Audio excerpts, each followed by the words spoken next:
Welcome back. Today I have a new project. It's DataTable.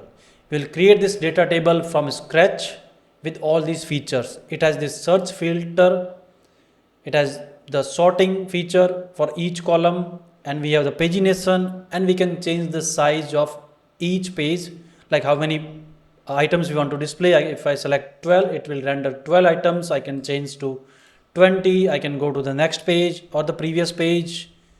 We have last and the first page pagination. So all these features with this data table we will create from scratch. So for the searching, if I type mouse, it will filter the data, display only items which has the mouse, and if I type something which is not in the items, it will display no result message. And if we clear this filter from the input search, it will render all the items. We have sorting for each column. So if I click on category, it will sort the data. If I click on price, it will sort the pricing. So we have all these features in this data table, and we will create this data table from scratch. Now if I show you the code, this is the code. So we have these options in here. So if I, let's say I don't want this sorting, I can set this true to false, save it, and it will become a table without sorting option. And if I want to change the page size, the page size that I want to display by default, let's say I make it only 5 product, save it, then it will render only 5 product on the page. And here we have the page sizes.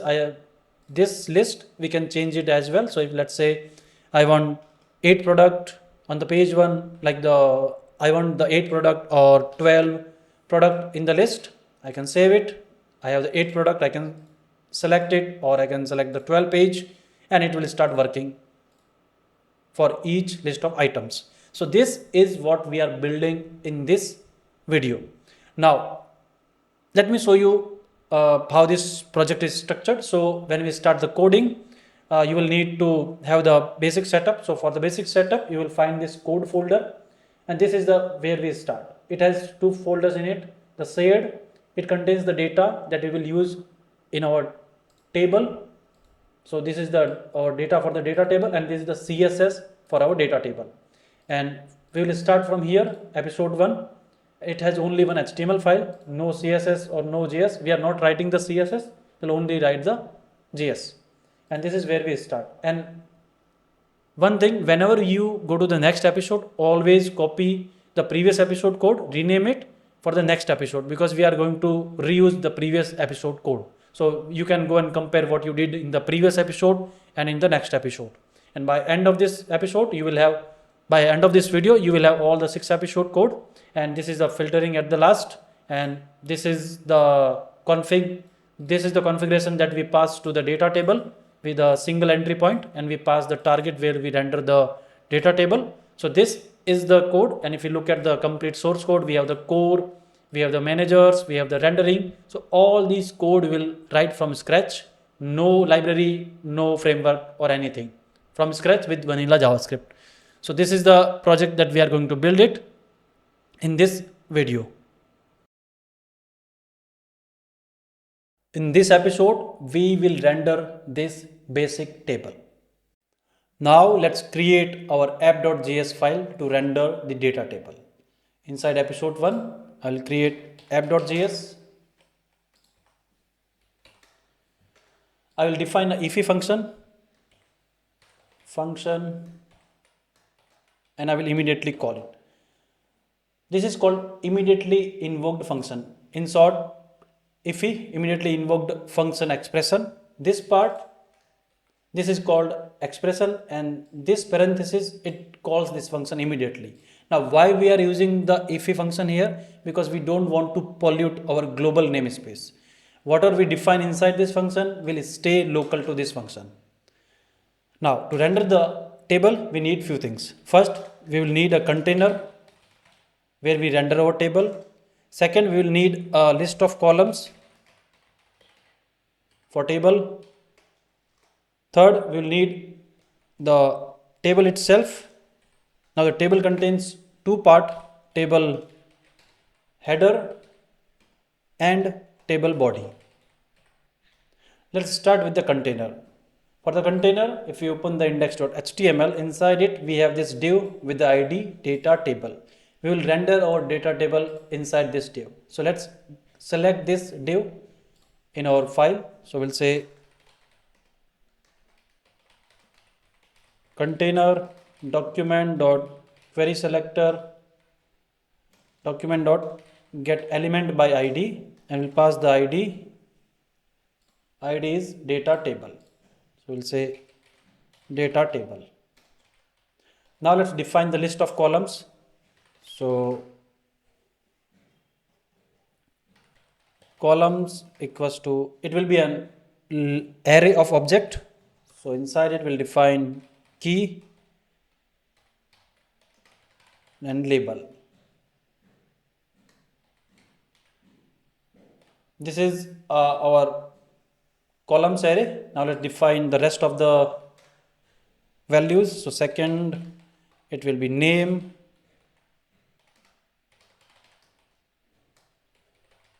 product name,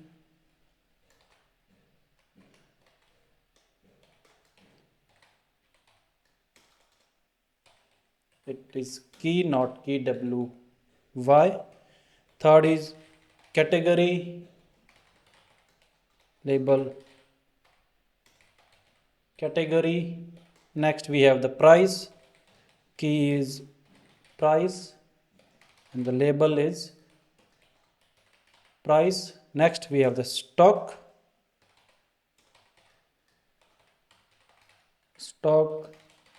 label, stock. Next we have status and the label is status.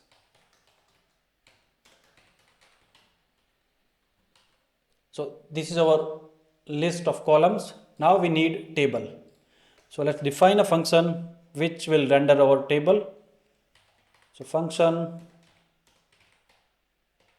render table. To render the table, we will need to pass the data. So we'll pass the data to this render table function. Now let's create the wrapper first.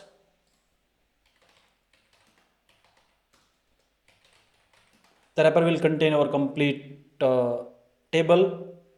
So we'll say document dot create element. We'll create a div. Wrapper dot class name. We'll give it a class of DataTable. Wrapper. Next we need a container inside the wrapper. So we'll define a table container document dot create element. We'll create a div, and this table container will have a class name DataTable container. Now let's create the table. Document dot create element will create table.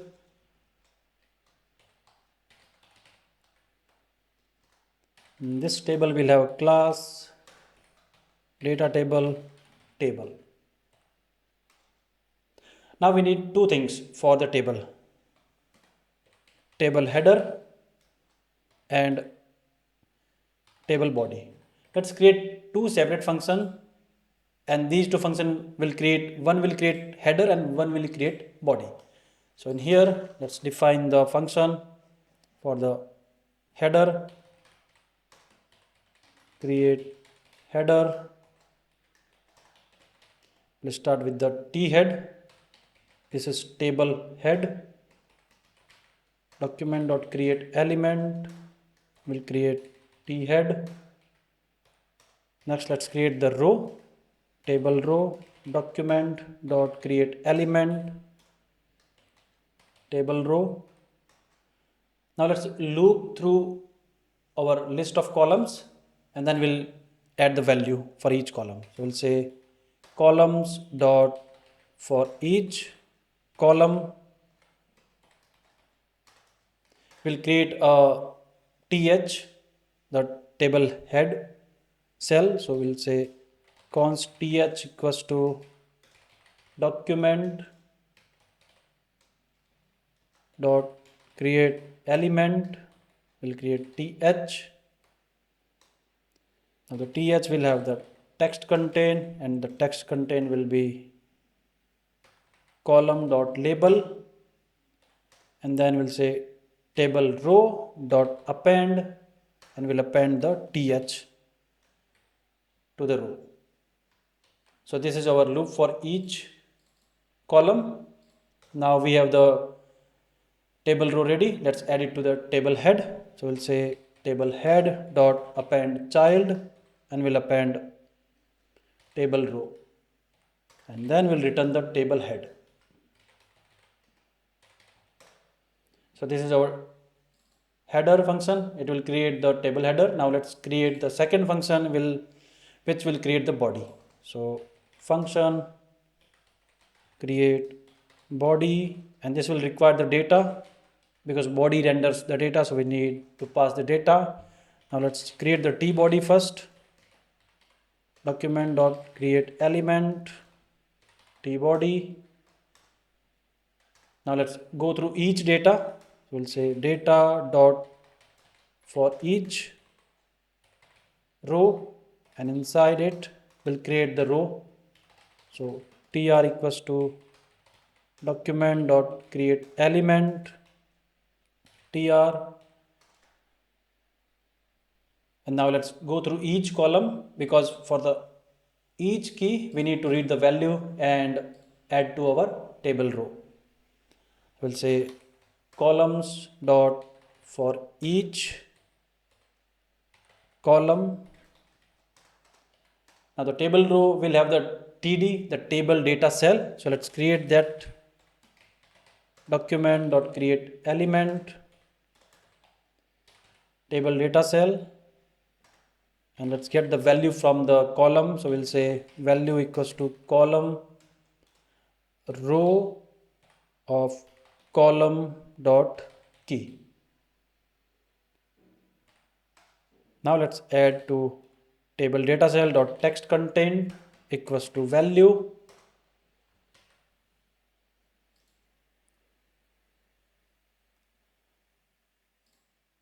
Now let's add table row dot append child, and we'll append the table data cell which we defined here. Let's move this inside the for each loop. So we created the table data cell, we read the value from each row with the column key, and then we added the value to the table data cell and then appended to the table row. Now let's return the t body. Here we'll say before returning we need to add to the body. So we'll say t body dot append child, and we'll append the row, table row. Now we can return it. We'll say return t body. So we have two functions, create header and create body. Now let's use these two functions inside our render table. So we created the wrapper, table container and the table. Now let's render table header and table body. So table dot append child, and we'll append create header, not the body. First we need the header, so we'll add the header.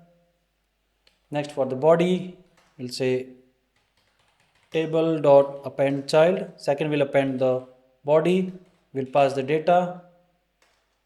So our table is ready. We created the table, we added the header, and then we added body. Now let's say table container dot append child. We need to add table to the container. Next wrapper dot append child, will append table container to the wrapper. So table is ready. Now let's render it. To render this, we have this container, will render inside the container. So let's say container dot inner HTML. First we need to delete everything inside it. So we'll set it to the empty string, and then we'll say container dot append child, and we'll append the wrapper inside it. So function is ready to render the table. Now let's render it. So we'll call render table and we'll pass the data. Now the data is coming from our shared data.js file. We have declared this demo data and this is inside our global space, so we can directly access inside our app because we have included this data.js file inside our index.html file here. So we can directly use inside our app. So we'll say demo data. Now we created the file, let's add it inside our index.html file. So we'll say script, we'll add the source and source is /app.js. I will save it and here we have our table. It is rendering all 25 items. We have the header here, we have each product name with category, price, stock, value and the status of the stock. Now let's make it a little bit better. So right now we see the price is just the number. We can add the dollar sign, the money symbol, so it will look like, yeah, it is a price. And for the status we will render a label with some color, the green color, orange or the red color. So let's do that. So inside our render table we have these to create body and the create header. Now inside the body, when we add value to our table data cell, which is this small part of the table, we'll check the value here. So in here, before we adding the value, we'll say if column dot key equals to price, then we'll say table data cell dot text content equals to format price. We'll create this function format price, which will format the price and then add value to the table data cell. So we'll pass the value, and second, else if column dot key equals to status, and we'll say td dot text content equals to format status, and we'll pass the value. We'll create these two functions and else we'll just normally add the value. So let's create these two functions, format price and format status. So right above the create header function, let's create a new function, format price. It will take the value and then it will return a dollar sign and then the value,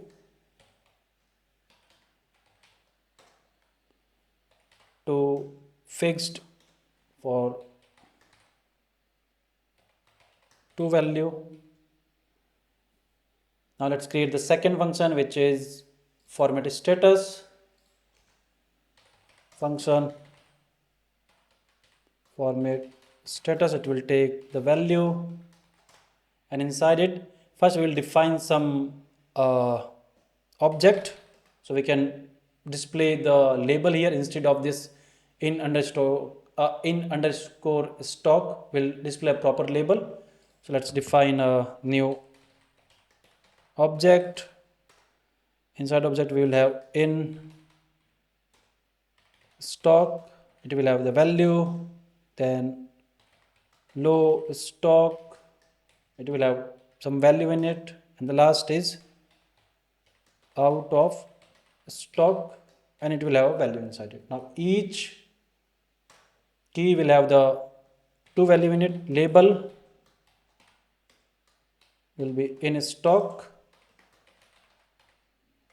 and the class. So for in stock we will add the success class. For out of stock we will add label, it should be stock.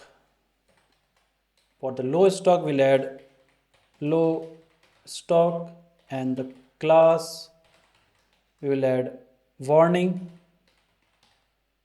Next, out of stock we'll add the label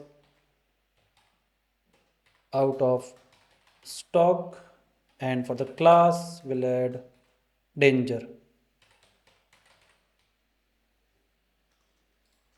Now let's say the const info, we need to read some value from the status map that we just declared here. We'll say info equals to status map of status.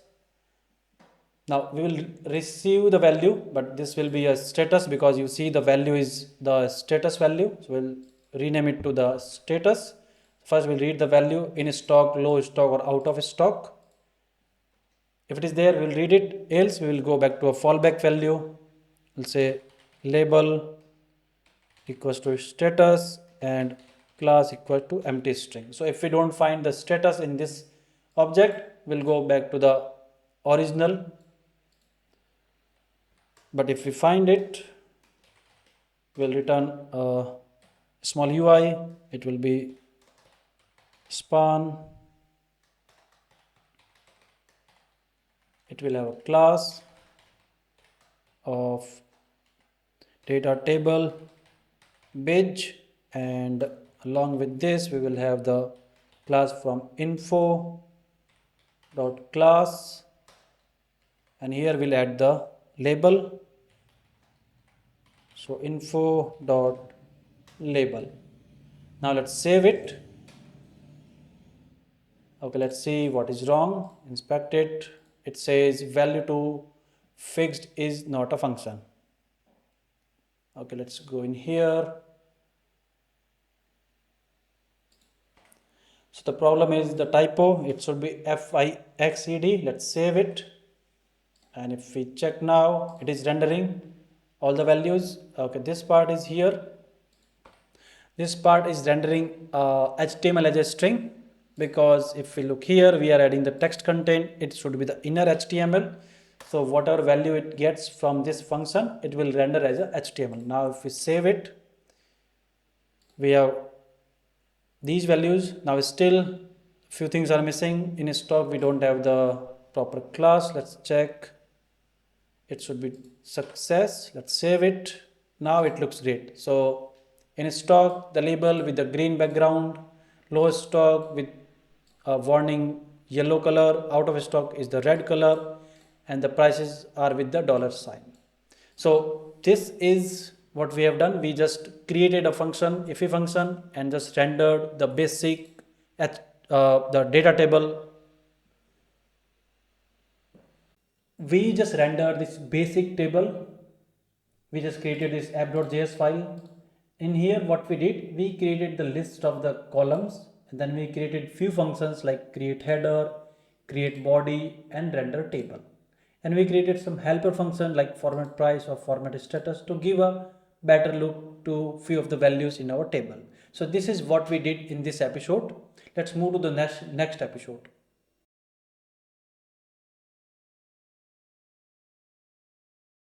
Now let's talk about the solution for our data table. So what we have a problem that we need to create a production ready data table with all these features. We need to have the sorting, pagination, search, row selection, inline editing, custom rendering, empty state, loading state. We need to implement all these features. But how we do it? Let's think about it. If we look at our current approach, where we just created single file and we just added few lines of code which rendered our table, it is looking nice and we have the really good code in here. But if we look at this solution where we just create one file, everything in just single file, it will create a problem for us. Our code will be unorganized. It will be difficult for us to add features in future. It will be difficult for us to test a single feature. It will be difficult for us if we find any bug in our production. How do we find in the code and then fix it? It will be very difficult for us, and there will be no reusability of the code. We just putting every single line of code in just single file. It will create a problem for us. So this is how we normally think about when we have a problem. Now let's think differently. Think like an architect. So how do we think about this? First thing, what we have a table with list of features. Now let's talk about the features. One thing is that if we ask ourselves, like, are all these features are independent or they should know about each other? Like if we are sorting the data, does the sorting needs to know about the filtering? Answer is no. The sorting is just about sorting the data. Does filtering need to know about pagination? Answer is no. Does the selection need to know about rendering? Answer is no. Selection is only responsible for selecting the row. So they all are independent problems and we can solve them independently. So if we have all these problems and we can solve independently, how we solve it? So we had this big problem. We say, okay, let's divide into small problems. A small individual problem, we'll solve it individually. So the solution is that we will create single file for single feature. So for sorting, we'll create sort manager. For pagination, we will create pagination manager. For filtering, we'll create filter manager. We'll create selection manager. We will have a renderer for rendering the UI, and we'll have the data manager, which will manage our complete data table. Now let's talk about one more thing. So we will create all these single files and we will create the class for each feature. So if we create the class for each feature, how they talk to each other, because they are single file. So how they talk to each other? One solution is that we just import file wherever we need. So if we need the sort manager in the rendering, we just import it there. If we need the selection in our data manager, we import it there. But this creates a tight coupling, like a file needs to have a other file imported in order to use it. That's create a tight coupling. But the second solution is we can create a system where one file does not need to know about other file, and they will not know like other file exists or not. There will be an event system where we will emit the event, and the subscriber who has subscribed to a particular event, they will know, okay, this event is emitted, I need to listen to it, and then I need to perform my action. So this way we will create a loose coupling. In this way, our sort manager does not need to know about renderer. Renderer does not need to know about filter manager. So it will become a very loose coupling for us. Now let's talk about the communication. So we just talk about this event system, right? This is your communication, but what is it? The event system that we will create, this is a pub/sub system, publisher subscribe system. This way we can communicate between any files without importing it. But how do we implement it, or how does it work? So the event system, it will have few functions. The more important functions are two functions. A function that we will use to subscribe to an event. The similarly, like when you subscribe to a YouTube channel, you just subscribe to it. Now whenever there is a new video, you get the notification. Same way we'll create a system where we will subscribe to our pub/sub system. We'll call it EventEmitter, and whenever there is an event, we will know that okay, something has happened, I need to do my task. And we'll have a emitter, the emit function. This will be responsible for emitting an event with the new data.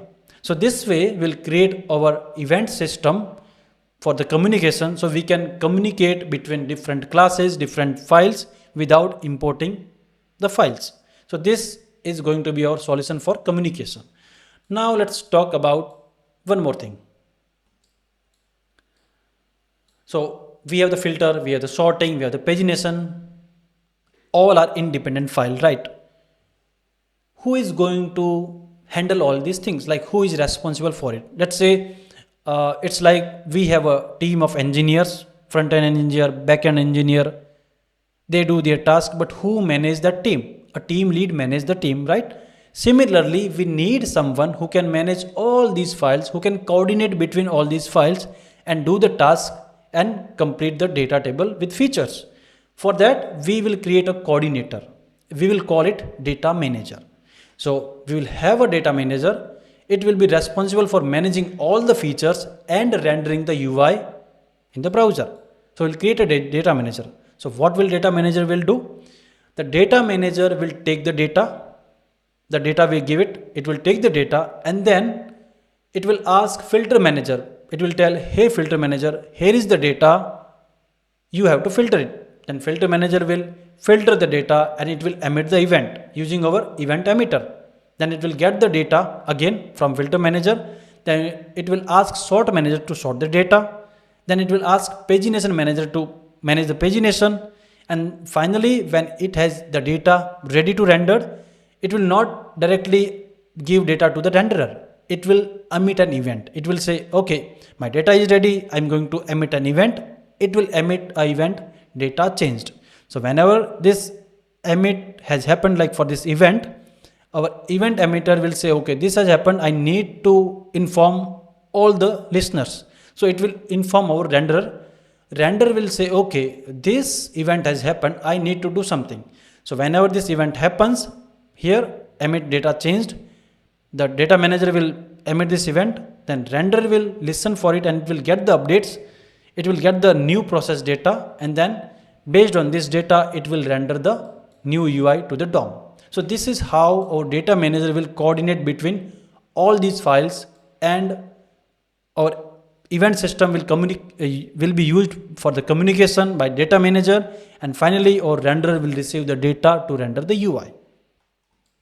Now let's talk about one more thing. So we just discussed this data manager.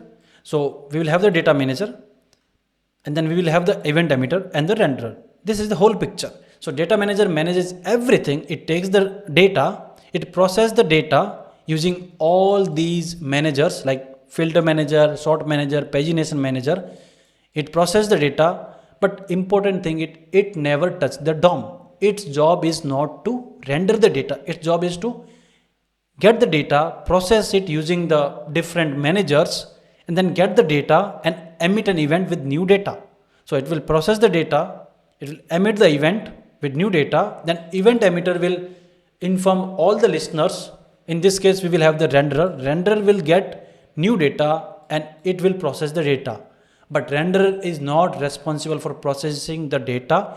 It will always receive the data and it will just render to the DOM. So this is responsibility of the renderer. It never processes the data, it receives the data and render it to the DOM. So what we will have, let's say we have the number of items, 25 items in our data.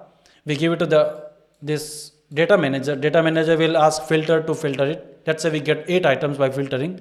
Then this filter manager's data will be sent to the sort manager. Sort manager will apply the sorting. Then it will go to the pagination. Let's say we want to display 5 items in a page. So we'll have the two pages. So that will be handled by the pagination manager. Finally, we'll have the data will be sent to the renderer, and the renderer will render the data. Now let's see the overall picture.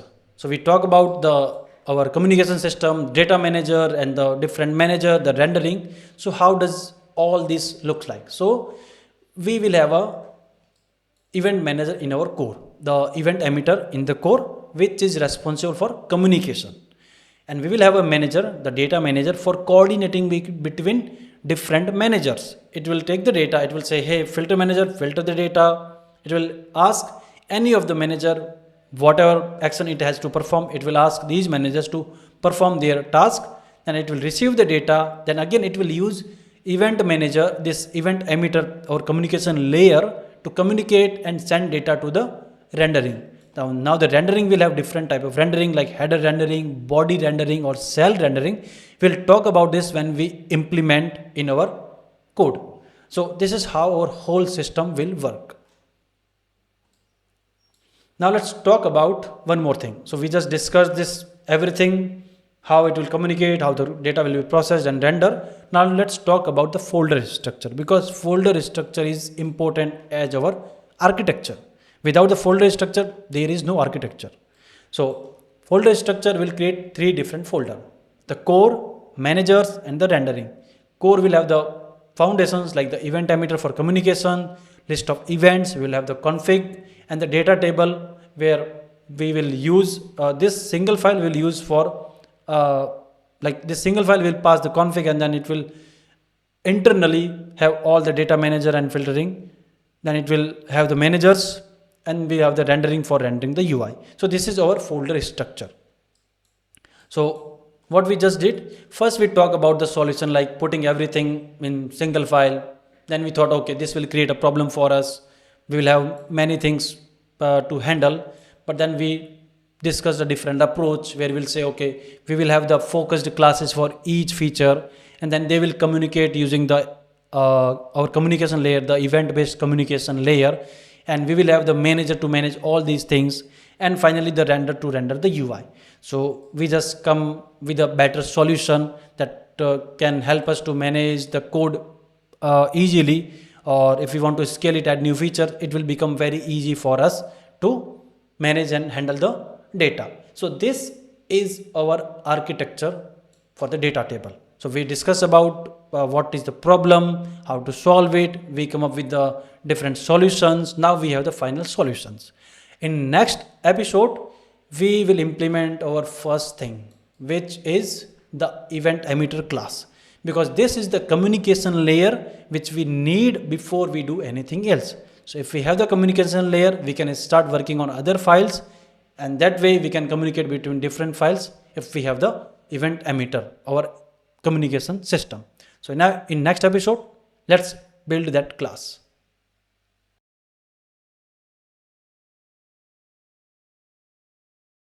Now let's add this event system in our data table. For that, first let's create the folder source, and inside it I will create one more core. And now let's create the file EventEmitter.js. Let's create the class EventEmitter. Now for this class we will need three methods. One to subscribe to an event, subscribe to an event. Second, we'll need to unsubscribe from an event, unsubscribe from an event, and the last we'll need a method to emit the event.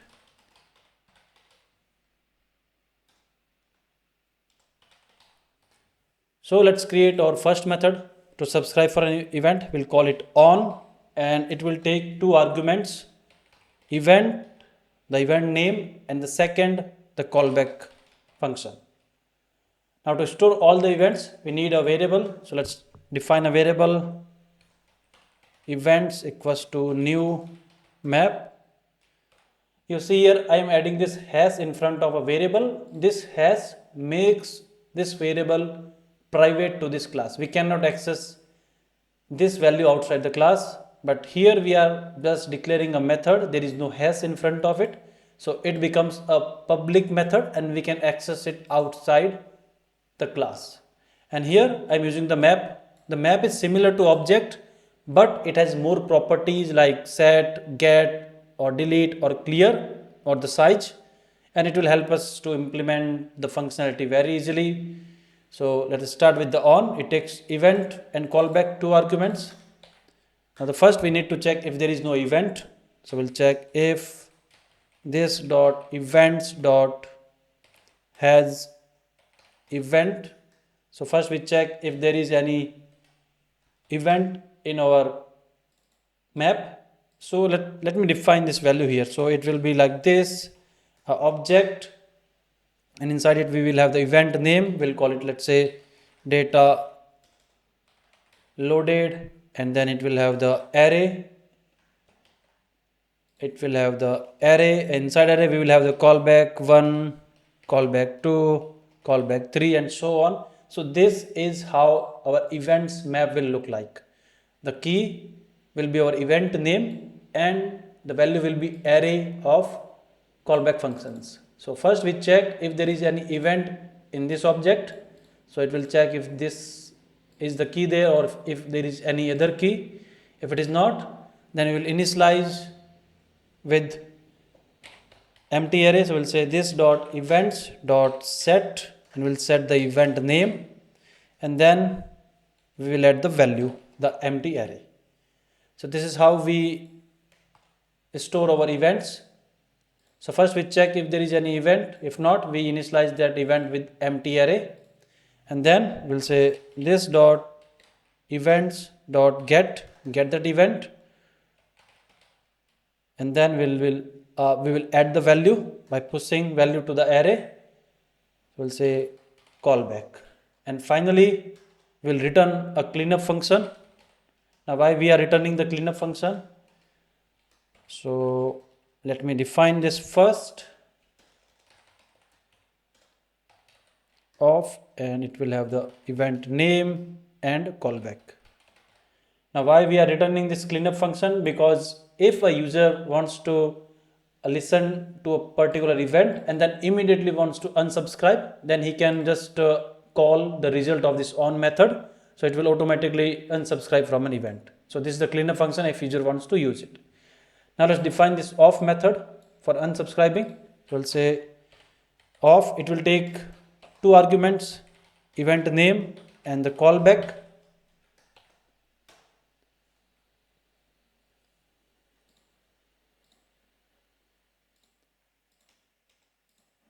First we'll check if there is no event, so we'll say this dot events dot has event. So if there is no event, we'll just return from here.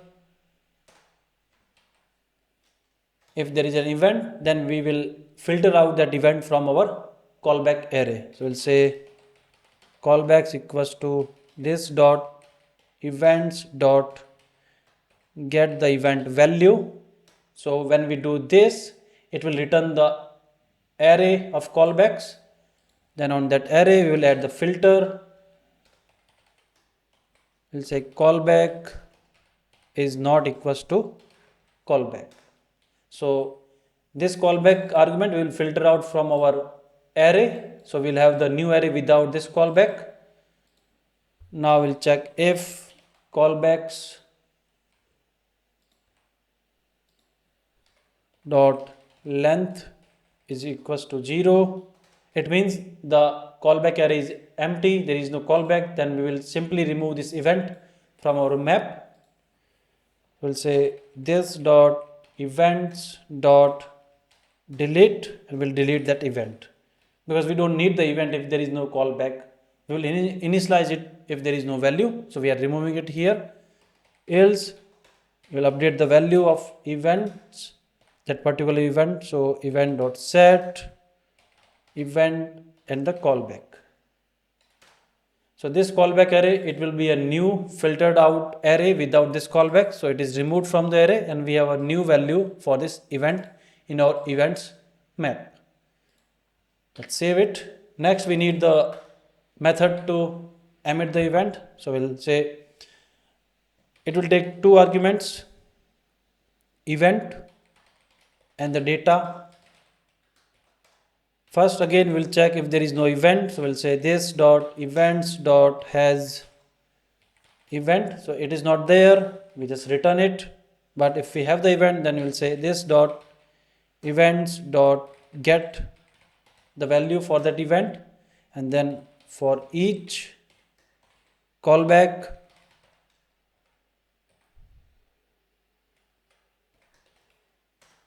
we'll call that callback with the data. Now we will add a try catch block here. We'll say try this callback and catch the error.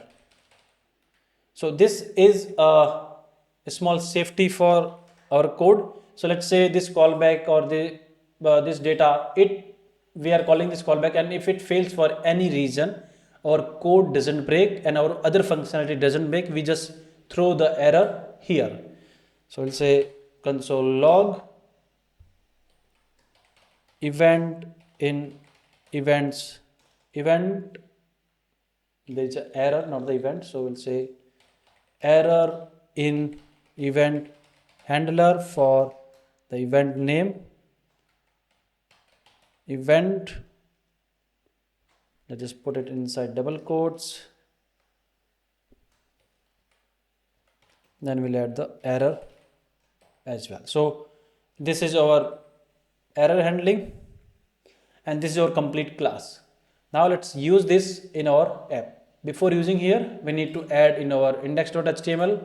Similarly, we added this app and the shared data so we can access the class. So we'll say script, we'll add the source inside app core EventEmitter. Now let's go to the app.js. In here, first we need to initialize the event emitter class. So we'll say const emitter equals to new event emitter, and then we'll go to the render table. Here we create the table and we add to our container. That's why we see it here. But if we don't call this method, we won't see it. But we will not call this method directly. We just delete it. And here we will use the event, and based on event, we will call this method.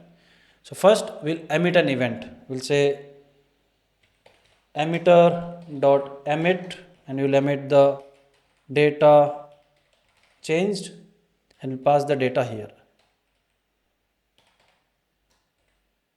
What is the name of the data? It's demo data. So we'll pass the demo data here. So till now, if we save and check the data table, it will not render here because we just emitted the event. We are not listening for this event. So let's add a listener. So we'll say emitter dot on data changed. We'll get the data and then we'll render it here. We'll say console log event data changed rendering table, and we'll call this method render table with the data. We are not calling this data directly with the demo data. We are passing a callback, and this callback will receive the data from our event emitter class, and it will render the table. Now if I save it, you see the table is rendering. Let's see the console log. Refresh the page. You see we are getting this console log. So what we did the event emitter here. So we emitted this event, and we have the listener here. This callback is listening for this event. So whenever this event happens, using this emitter, it will listen for this and it will call this callback which has our render table, and it will pass the data to it. So we are getting the table in the browser. Now let's add one more event. So here what we do, we are just creating and adding the table into the DOM. So we'll add one more event here. We'll say emitter.emit, and we'll emit render complete, and we'll pass the data row count data.length. Now let's add a listener for this event. So we'll say emitter.on render complete.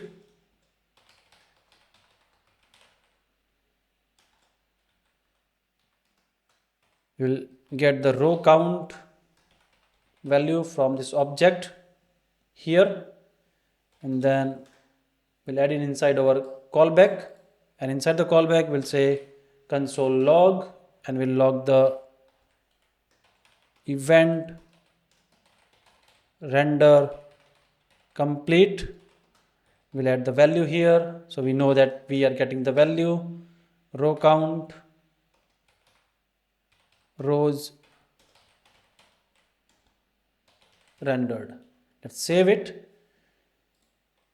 See, we are getting this log here, 25 rows rendered, and we are getting it because we emitted this event. So we emit this event, or we can say we broadcasted this event, and then we add a listener for this event here using the on method, and we are getting the value this row count, this object, and we just destructured, we got the row count and we added in our log. So you see the rendering is totally different. It depends on the event. So first we fire the event. Here we fire the data changed, and then we listen for event, and then we call the method. Now we don't have to just call it here. We can call it inside a button or any other place. We just need access to this function, and we can directly listen for this event. So this is how our event system works.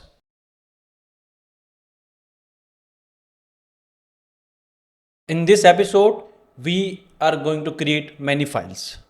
We will create events.js, config.js, datatable.js, datamanager.js, and renderer.js. First, we will start with config. Now, what is the config? Config is the value that we will provide to our data table.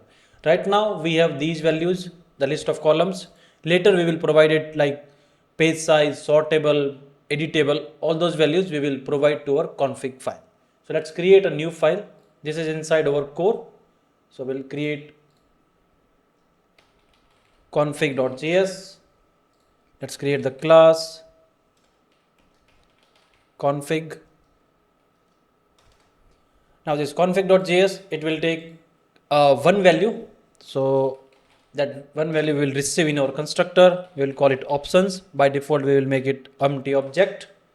Now we need a variable to store the value. So we'll create a private variable. We'll call it settings and we will use new map. Here I am using the map. Map is similar to object, but we are using the map because map has more properties on it like set, get, delete, clear. All those properties is available on the map, which is not available on object. So we have the settings in here. It will receive the options. Now once we receive the options, we need to set all the values in our settings variable. For that, we will create a new method. So we'll call it apply options and we'll pass the options to this method. Now you see this hash in front of this function or this settings. It means we are making these variable and the method private. So they are not accessible outside class. We'll say apply options. It will take the options. And then we'll say object dot entries. We'll pass the options object dot for each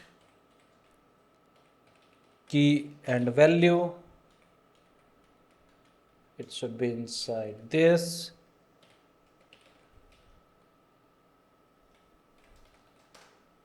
Now we'll say this dot settings dot set will set key and its value. So this object will look like this. It will be an object where we will set the key. Let's say we say columns and it will become the array of object for all the column values. Later we will add sortable, maybe true or false based on the value. So this is how our settings object will look like. So we took the options, we applied all the options. Now we will create one more method so we can set some default values. So for that we'll create a new method. We'll call it set defaults.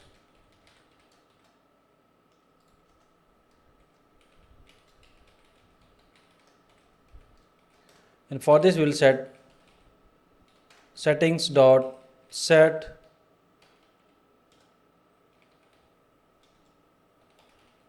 columns and we will set it empty array. For now we just have the column. Later we will add values like, let's say later we will add page size and we will make it default to 10. So similarly we will add a couple of values later, but for now we only need the columns. So we'll keep the columns here. Now we need one function that can help us to read the value from the settings object. So we'll create a new function. It will take a key as a parameter and then it will return the value. Return this dot settings dot get and we will get key from our config. So this is our config class. So let's use it. In here we'll create a new instance. We'll call it config equals to new config and we'll pass an object. We'll give it columns and the value will be this. We'll cut it here. We no longer need this here. We remove it, we pass it here and we have the list of columns. Now to use this config file we have to go to index.js. We did the EventEmitter. Similarly we'll do for the config.js. So we have the config.js in here. Now let's come to our app.js. We create the config. Now all these functions, the format price, format status, create header or create body and render table. We will move all these functions to a new class. We will call it the renderer. So if you look at our folder structure, we will have a folder rendering. Inside it we will create renderer.js. So let's create a new folder. We'll call it rendering. We need to move it here. Okay, let's just delete it first. And inside this, we create new folder, rendering. I think this is not working. What we can do, we can just open the location and we can directly create here. We'll create new folder. We'll call it rendering. So we have rendering inside it. Let's create the new file, this renderer.js.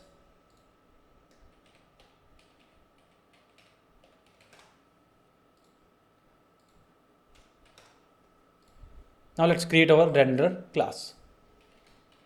Class renderer, and again we will need a constructor for initializing the value. Now let's open the app.js and we will cut all these functions and move to our renderer.js file. So we'll cut all these files, renderer, and let's move all the files in here. Now we will make few values optional. We don't need this function keyword. We will make this not the optional. We will make it private. So let's make all these functions private.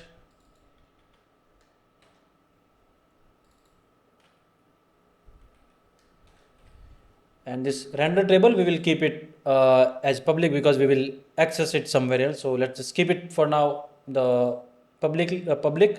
Now if we look at this code, let's say this render table, it needs to have, so it need a container. So container where we render the table. So we need a container and we need an emitter to emit an event. And if you look at our body, we need the columns to render the table. So we need three things.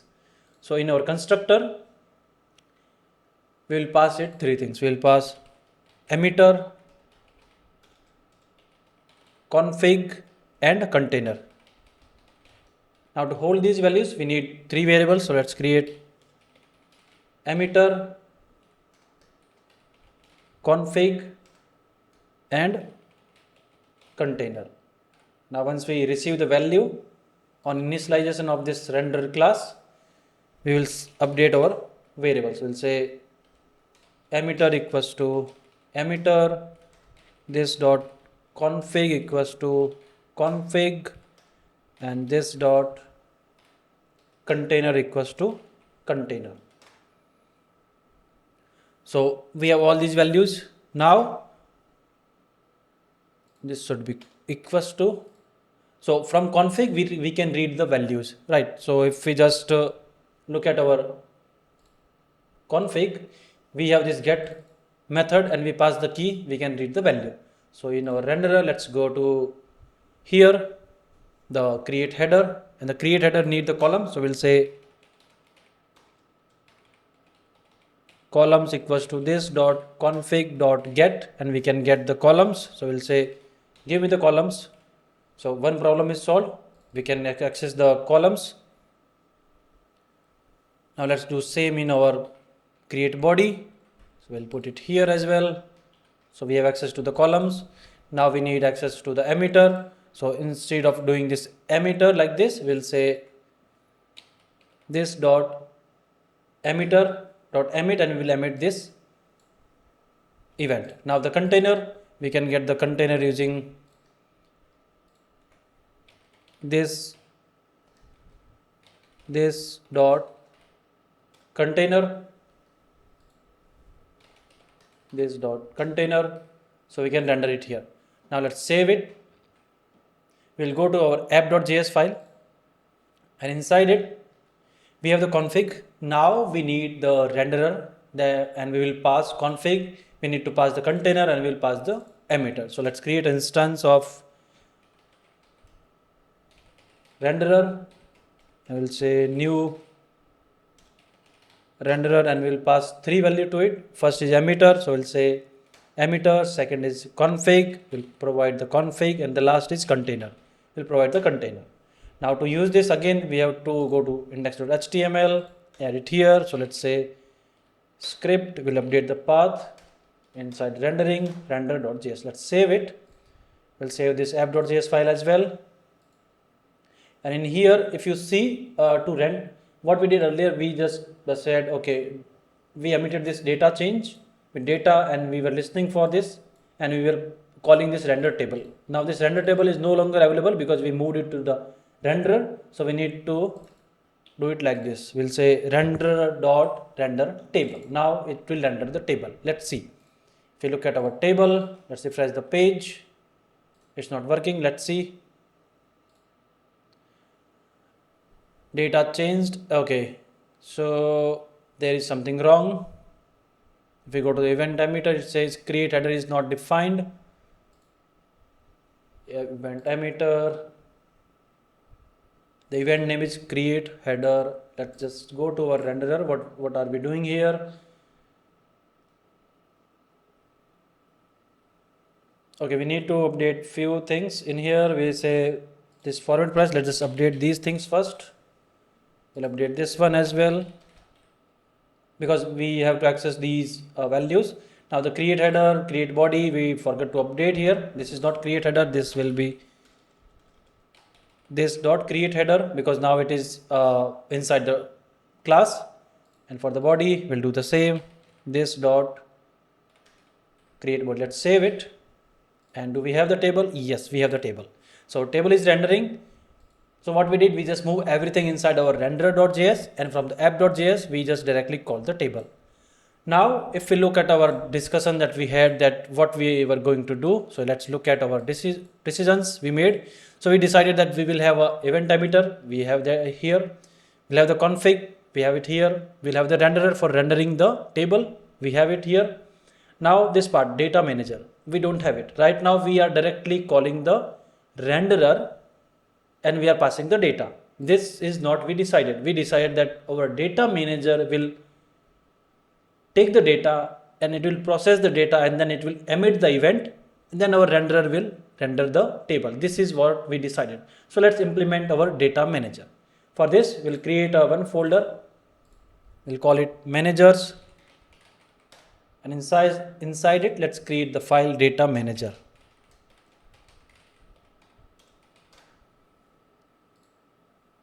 Now for the data manager, let's create the class data manager. We'll need the constructor to initialize the values. Now what access it needs? It needs access to the emitter and the data. So let's pass it the emitter. We'll pass it emitter. We need to define few local variables. So let's define emitter. We'll need to store the raw data. So we'll say raw data, and we need to store the processed data. Processed data will make it empty array as initial value. Now let's update the value for our emitter. So this dot emitter equals to emitter. Now what will happen, that when we pass data to when we pass emitter, so we'll have the access to emitter. Now this data manager, it will listen for some event. So earlier, if we come in here, we were emitting this event, and here we will listening data changed. Now we'll change it.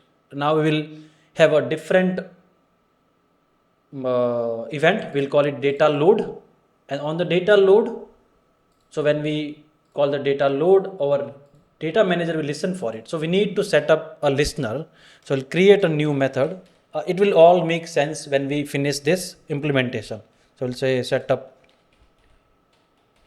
listeners, and here we'll say this dot emitter dot on, and we will listen for a event. We'll call it data load, and it will receive the data in the callback, and then it will load the data using its local function.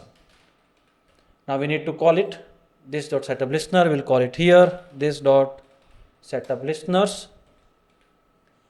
Now let's go to the app.js and change this data change to data load.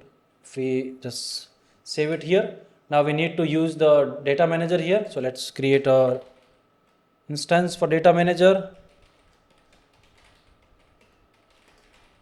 Data manager will pass it emitter. Now we need to add in our index.js file. So let's add it here. Go to the source manager and data manager. Now we come in here. So let's add a console log here. Let's see if we are getting this function called or not. So we'll say data load. Let's save it. We will come in here. Let's inspect it. Okay, so if we go to the app.js, here we created data manager. We say data load. We emit the event. Okay, so we forgot to save this. Let's save this file. And we have this error because inside our data manager, we are calling this load function, but it is not available. So let's create this load function in here. So we'll say load, it will take the data, and then it will say this dot raw data equals to data. Once it has the data, then it can call a new method. We will come to that later. So let's save it for now. So if we say, yeah, we are getting this data load and it is calling this function, we can remove it here. So our listener is working. Now let's come in here. So what is happening that we gave the data, we received the data and we updated the raw value. Now next step for data manager is to process the data. To process the data, we'll create a new method. We'll call it this dot process data. And then let's define this function method. This is a private method. So let's say process data. For now, we have nothing to process because we don't have any sort manager, search manager, or pagination. For now, we will just say this dot process data equals to this dot raw data.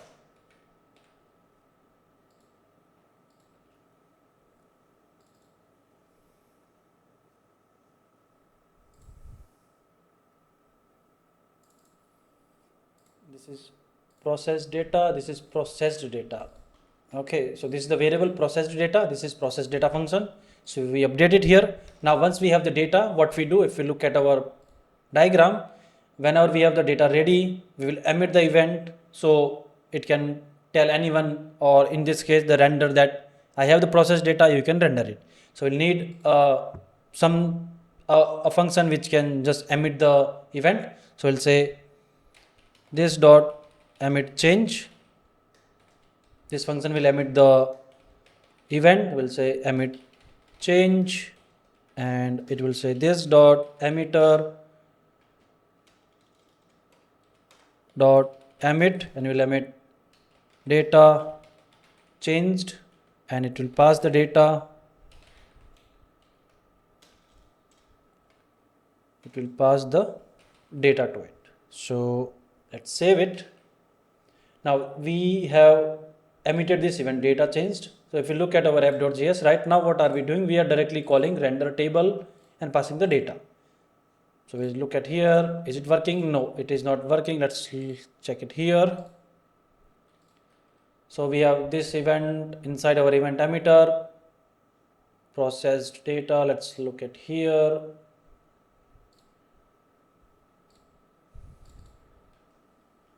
We need to call this function. So it says data is not defined. Okay, this data is not defined. True. We need to say this dot processed data, we call it. Okay, and we look at here, our table is rendered. So we just in our data manager we emitted this change, and outside we are still listening directly to this event, and we are calling directly this method. Now we'll change it. So if we just remove it from here, our table will be gone because we don't have any listener for this event. Now we go to the renderer. Inside here we'll create a listener. So we'll set up a listener in here. We'll say this dot setup listeners, and we will set a listener here. We'll say setup listeners, and we'll add a listener for this event. We'll say emitter dot on, and we'll say data changed, and we'll receive the data. We'll use that data to this dot render table, and we'll pass the data. We'll save it. We have the table. So what just happened? Inside our data manager, we received the data, we loaded the data. Once we have the data, we processed it, and then we emit the change. And what we emitted this data changed event, and we have a listener in our renderer. It is listening for data changed. It will receive the data, and here we can call this render table, and our table is rendered. So this is our flow where we are, depending on the event, we are rendering the table. So let's look at our app.js right now. So we have the config, emitter, content, we have the data manager, we have the renderer. Now if you look at it here, we have to, every time when we create a new class, we have to add it here and then pass the value to it and then use it, and then we have to add it here as well. This is not a good thing to do. Right now, this is a bad approach. Let's look at our diagram. Here we will create a new data table. Now this will be our single entry point for our data table. We will not import all these files and then create instance and give all these config, emitter and container, everything. We will just create one instance, and this will receive two things, the config and the container. Rest, these data manager, renderer, config, event emitter, they will be handled by this data manager internally. So we'll expose one single thing. Now let's create datatable.js. So inside our core, I will create a new file, datatable.js. So let's create our class data table. Now it will need everything. So we'll initialize all the values in here. It will need emitter, it will need config, it will need container, it will need managers. So we'll have a data manager for now. We'll call it data manager. It will need renderers. For now we have renderer. Now let's use the constructor to initialize the values. So constructor, it will take two arguments. First it will take container, and second it will take options.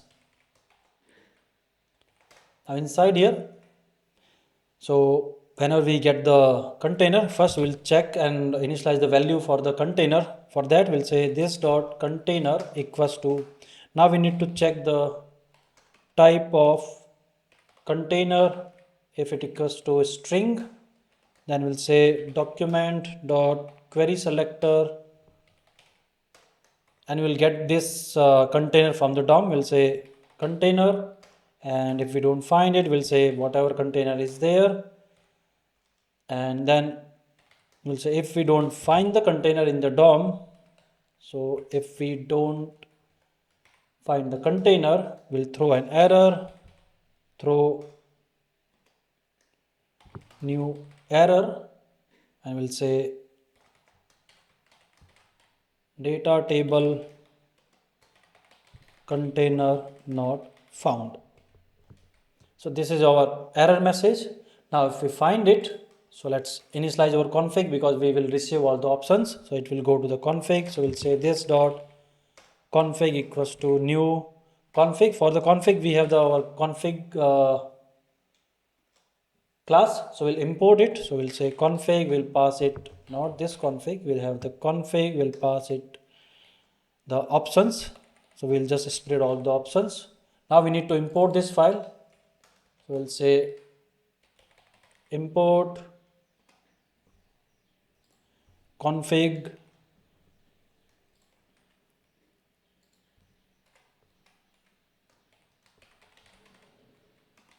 from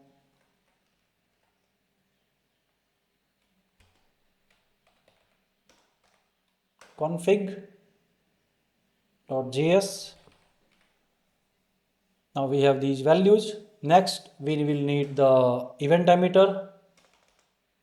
We'll say this dot emitter equals to new event emitter. We'll import this one as well, and then we'll need to initialize manager and renderer. For those two we'll create two separate methods. So we'll say this dot init managers, and second will be this dot init renderers. Let's create these two methods. We'll say init managers, and for now we have only one manager, so let's initialize that. This dot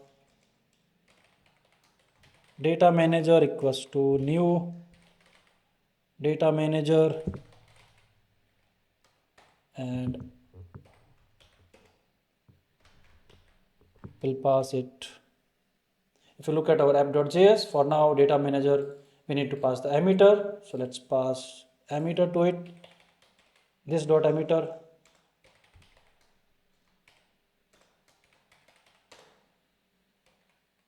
Next we need to initialize we need to create second method, which is init renderers, and inside it we'll say this dot renderer equals to new renderer,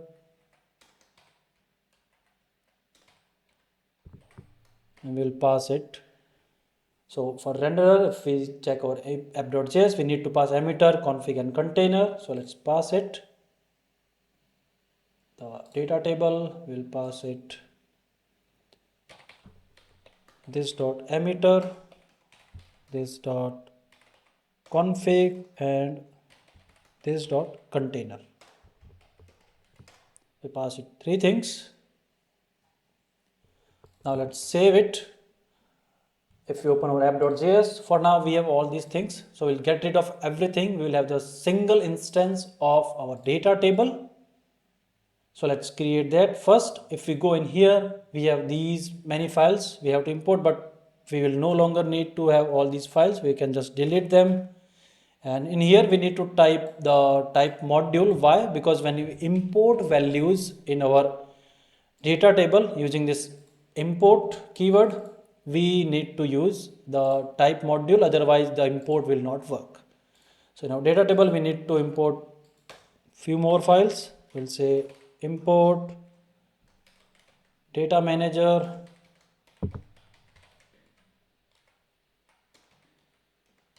from managers slash data manager.js, and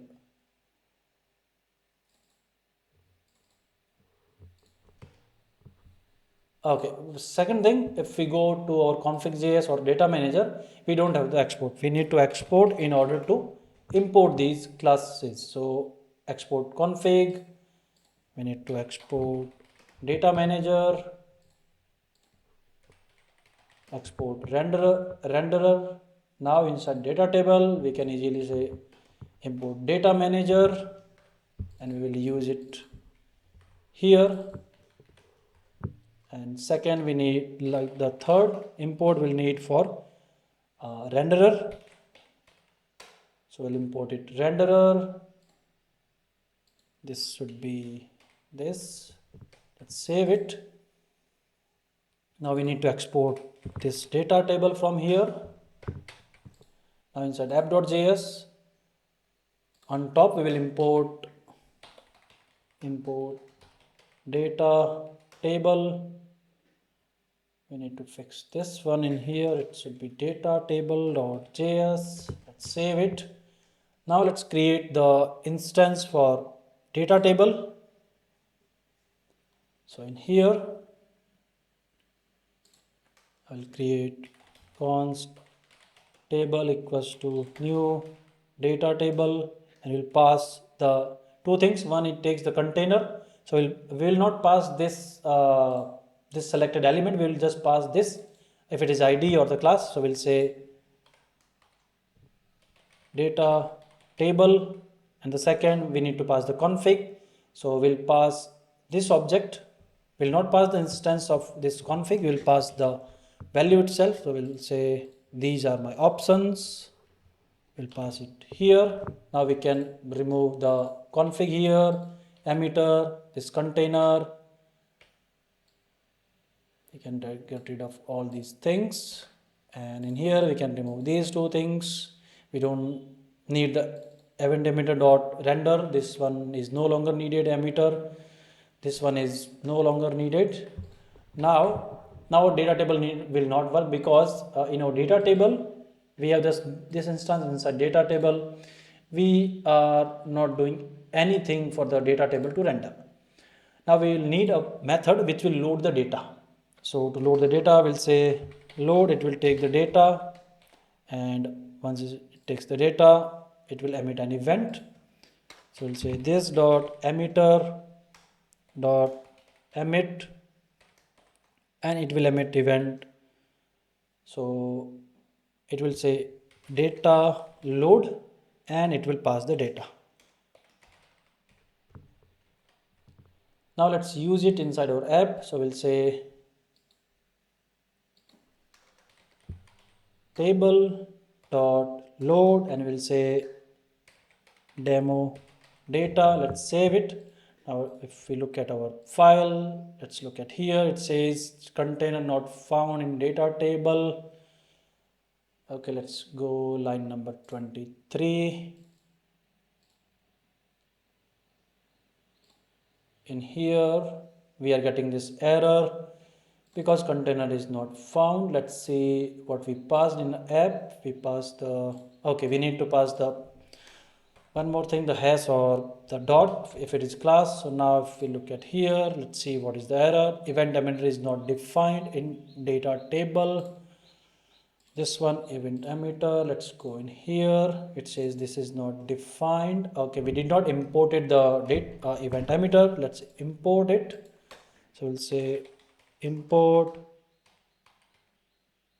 okay, EventEmitter. If we go in here, it does not have the export, so let's say export. Now in data table we can simply say EventEmitter. From EventEmitter, let's save it. Now we have our data table rendering. So if you look at our data table file, what we did, we just got the container options, we give all the options to the config, we create the instance of EventEmitter, we initialize our DataManager, we pass the instance of emitter. For the renderer, we pass these three arguments, and we created the function. Its job is to get the data and emit an event. So in our app.js, we created an instance, gave, okay, it's something we need to fix. It is not this one, it is just the data table. We did not save it, that's why it's working. We can save it now. So we pass first thing, the container, second is the options, and then we just access the load function for our data table and pass the demo data, and our table is rendering. Now there is one thing we need to fix. So if we go to our data table or any other class, you see we have hard-coded values. The data load, or inside our data manager we have data load, we have data changed, inside renderer we have data changed, in here we have render complete. Now we will create a single file which will hold all these values, so we don't accidentally have the typo in our event name. So for that, let's create a file. We'll call it events. So inside here, let's say events.js, and we'll say export const events, and we'll create a object. Inside here, we'll say data load, and data load. Second, we'll need data changed.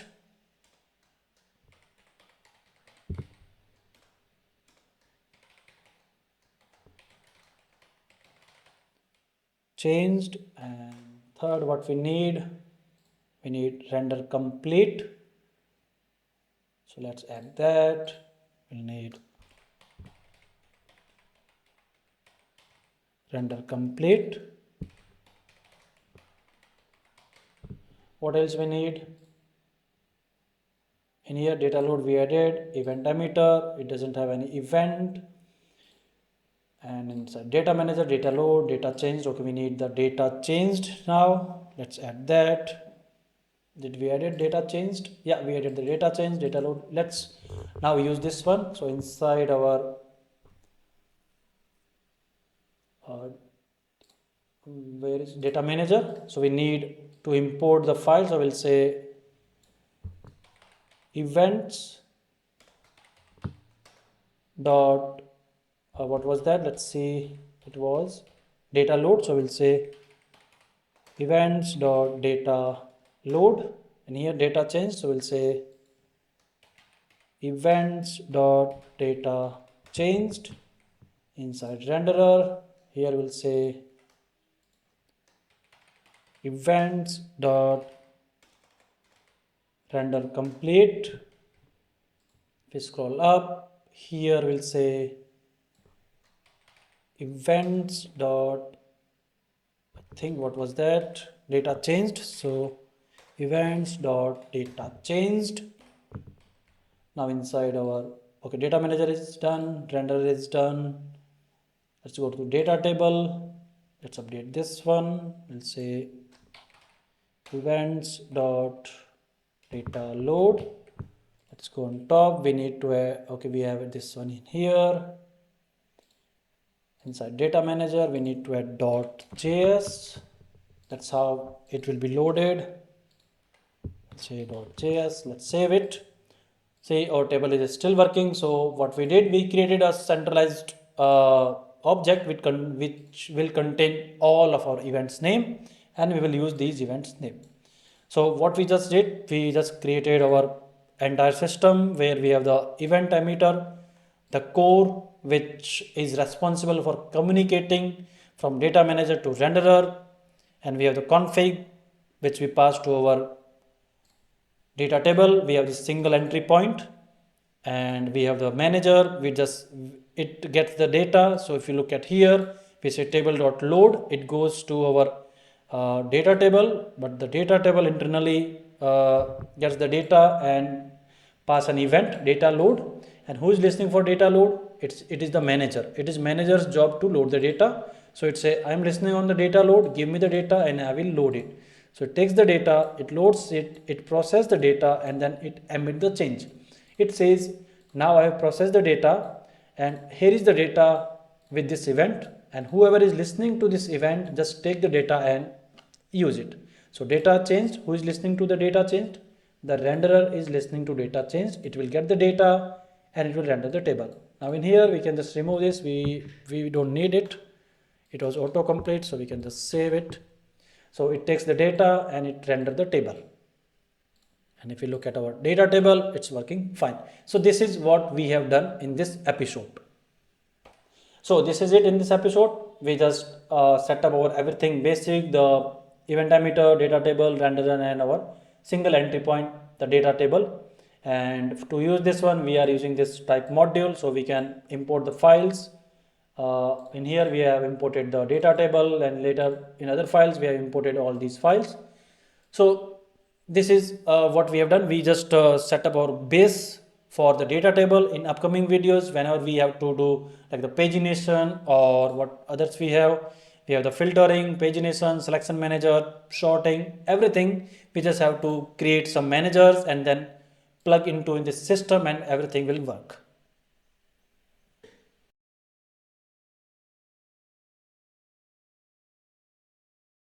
Let's implement the sorting for our data table. Now before we implement, let me show you the final product of data table and what is the functionality of sorting. In sorting, we will have a header with the icon, and when we click on any of these columns, let's say the price, it will change the data. It will sort the data ascending or descending. We can do with the category or the product name or the ID. So this is what we are implementing, the sorting. So this is what we need for our sorting. We need a UI, and when we click on it, we need a handler which can trigger the data sorting. So how this is going to work? So let's look at the flow of sorting. So this is the flow of sorting.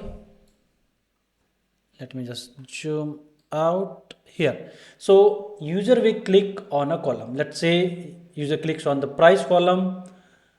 Now the column is our header renderer. So this we will call header renderer, and this will handle the event, the click event. So user clicks on it. Okay, our header renderer detects the click, and then immediately it will emit an event, because this is the flow. User clicks on it, the header renderer check the click, then there is a sort request. DataManager say, okay, I need to sort the data.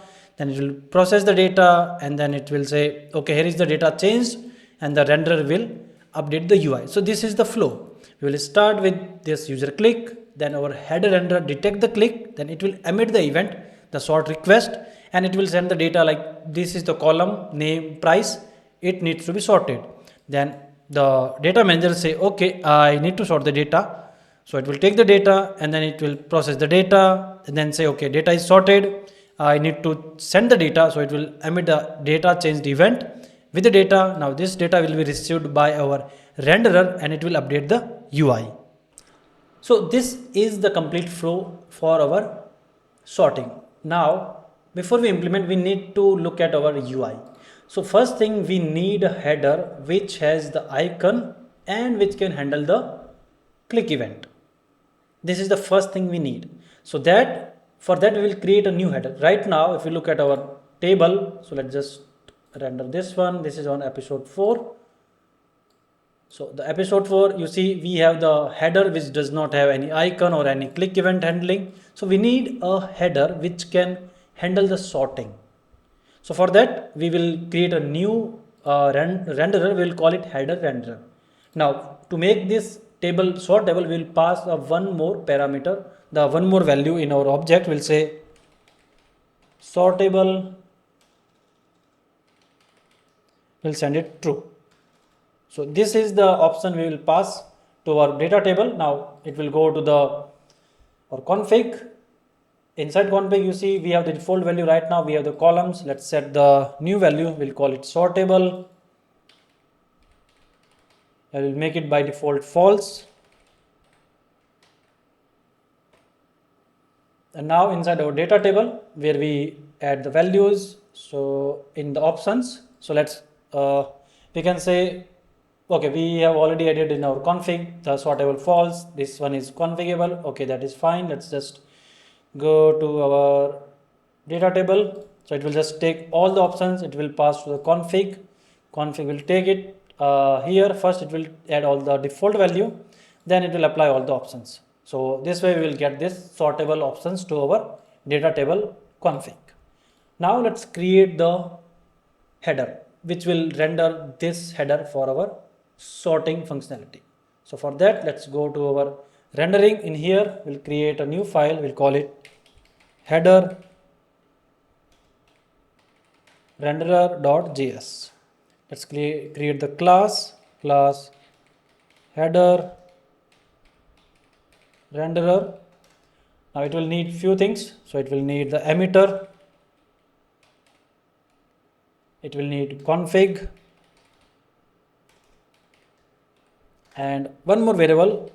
We'll define a t head, and you will know why we are defining it, but let's put it here. We'll initialize it with the null value. Now our constructor which will initialize the value. So let's add the constructor. It will take two arguments, emitter and config. Then let's initialize the value. Emitter equals to emitter, and this dot config equals to config. Now let's create the method, a method which will render the UI. So we'll call it render, and it will just create the header only, not the table complete, just the header. So we'll say, but for the header we need access to the columns, so we can access using the config. So we'll say columns equals to this dot config, not the emitter, config dot get, and we will get the name of the column is what is the name of our, let's look at here, it is columns. So let's get the columns value. Second, we'll need the sortable, because we need to check if it is really sortable or not. We'll say sortable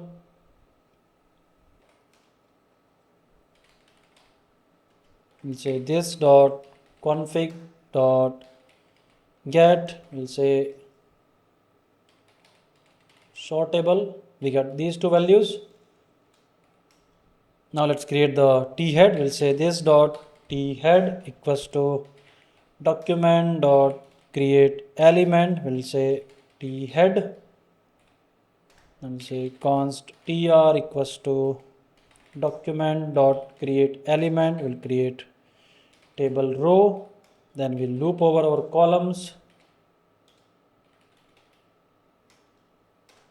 dot for each column. Inside it, first we'll create a th document dot create element th. Next we'll add the text content to it. Text content equals to column dot label.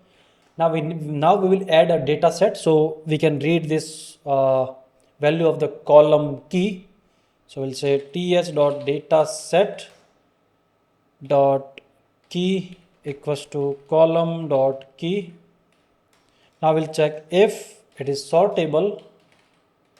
We'll say th dot class list dot add, we'll make it sortable. So we'll add a class sortable. Then we'll say we'll add an icon. We'll say sort icon equals to document dot create element. We'll create span.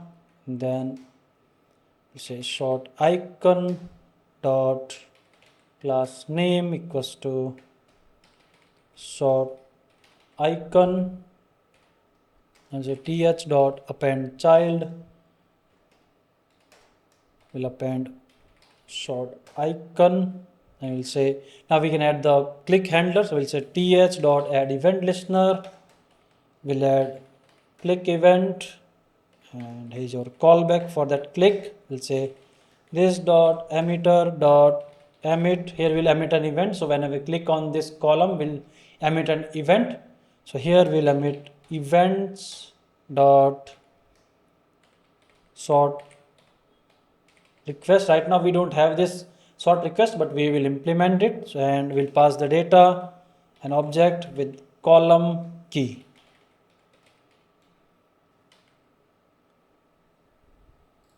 And at the last we'll say table row dot append child, and we'll append th, and outside we'll say this dot t head dot append child, and we'll say append the t row, and then we'll return from here.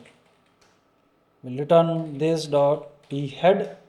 We are returning because the header renderer is responsible for creating the header, not for the rendering it. So we'll return it from here.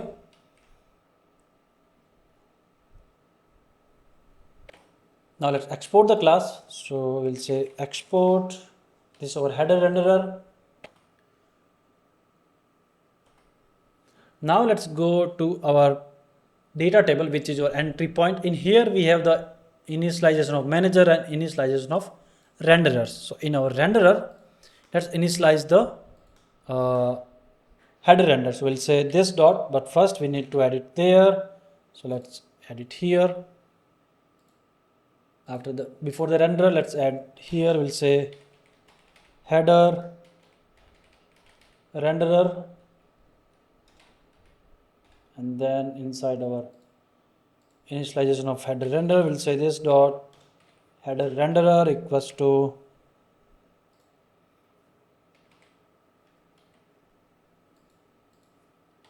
new header renderer, and we'll pass two things, this dot emitter and config. So this dot config, we'll pass these two things. Now we have the header renderer. who will render it? Our renderer. So we need to pass the renderer to our we need to pass our header renderer to our renderer. So let's pass it here. The last option, we will say this dot header renderer. We'll pass the header renderer. Now we need to take this header renderer in our renderer. So let's go to our renderer, which is here. We'll say you will receive a header renderer. By default it will be null, but you will receive it. So we'll say header renderer. Let's define the renderer in here. So we'll say header renderer, and we'll initialize it here. We'll say this dot header renderer equals to header renderer. So it accept it. It should not be dot. It will accept the header renderer. Now inside our create header, this create header is responsible for creating our existing header. So what we will do, before that, let's look at what our table, why it's not. It says the server responded with the event status of 404. Let's refresh the page. Okay, source core event. Let's go to header renderer. Okay, we need to add the .js in here. So let's go to the header renderer. We'll add the .js, save it. Let's check the table. Yeah, it's rendering. Now inside our header renderer, so by default we are rendering this. Now we need to render the new renderer, which is our header render. So we'll say inside in here, if we have this dot header renderer, and one more thing, we need to check the sortable is there or not. So we'll say this dot config dot get sortable. So if both values are true, then we will say return this dot header renderer dot render. We'll save it. Let's look at our table. Okay, it says okay, we need to add this. It says in event handler data changed is not in a function. If we go to our header renderer, we have this sort request. We haven't defined it. Let's define it here. We'll define two events in here for the sorting. First will be sort request, and second will be sort changed. Let's add it here. Sort request and sort change. Let's save it. It's still not working. Let's see error in event handler data changed. This dot header rendering is not a function. In here, this dot header render is not a function. Let's see in our renderer, we are calling this dot header render. So if we go to here, we have the spelling mistake. Render. Okay, now it is rendering. You see, it is rendering the new UI, but there is no functionality yet because we haven't added. This is our first part. We did the UI. Now we need to check the functionality. So we added this sort request event handler, and we are rendering the UI. Now for the sorting, who will handle the sorting? We need to create a new manager that will handle the sorting. So let's create our sort manager first. So let's say sort manager.js, a new file. Inside here, let's create the class. We'll export it from here. Sort manager, and it will need some values. So it will need emitter. It will need current column. By default, we'll make it null, and it will need the direction, ascending or descending. By default, the data is in ascending order. Now let's use the constructor. It will take one argument, emitter, and it will say this dot emitter equals to emitter. Now, when we click on our header, who will listen for this one? The sorting will be handled by the sort manager. So we are emitting this event sort request. It will go directly to the sort manager. So we need to listen for this event. So we'll say, I need to set up the listener. So we'll say this dot setup listeners. Let's create this method. We'll say this setup listeners, and in here we'll say this dot emitter dot on.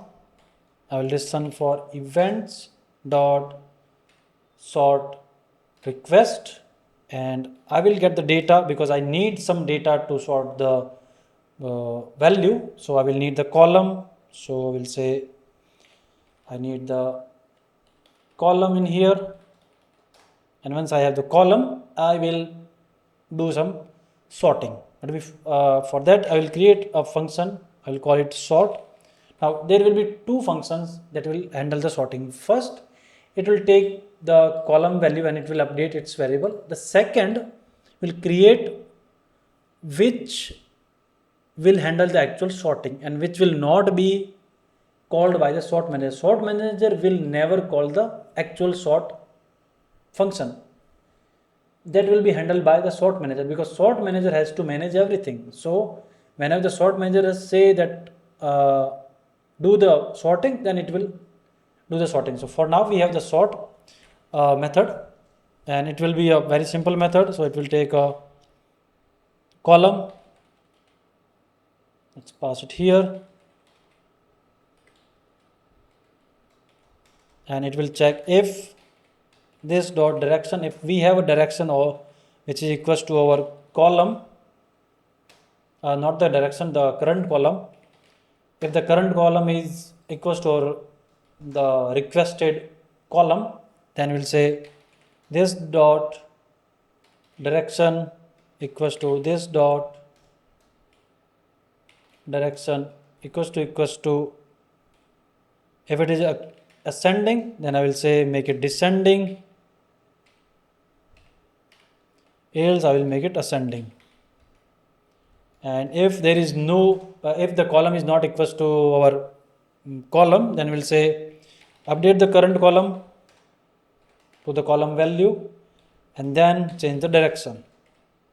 We'll say this dot direction equals to, we start with the ascending order, and then finally we will emit an event. So when we click on it, now we have the value that we want to sort, but we are not sorting it. So we'll say there was a click and here is the data. So we'll say this dot emitter dot emit, it will emit an event. We'll call it events dot sort changed, and here is the data. We'll send the data column. We'll say this dot current column, and direction, here is the direction. We'll say this dot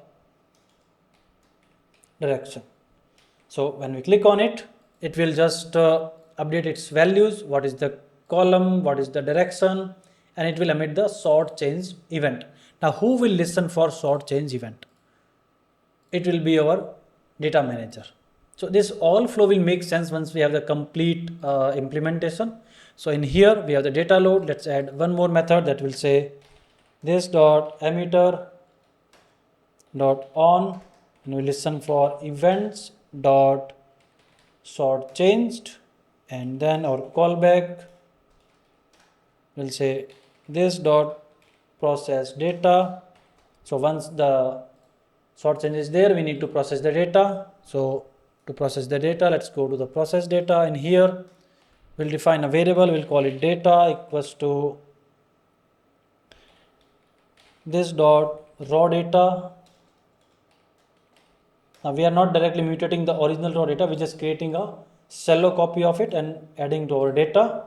So we have the new variable. Now here we'll check if this dot sort manager, do we have the sort manager in here data table?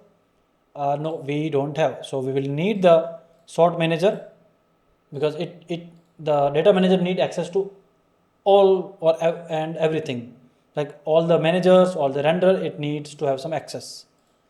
So let's pass it here, and it will need the config as well, because here we will check if there is a sortable option is applied or not, right? So we'll say config and then sort manager. By default it will be null. Let's define these two variables in here.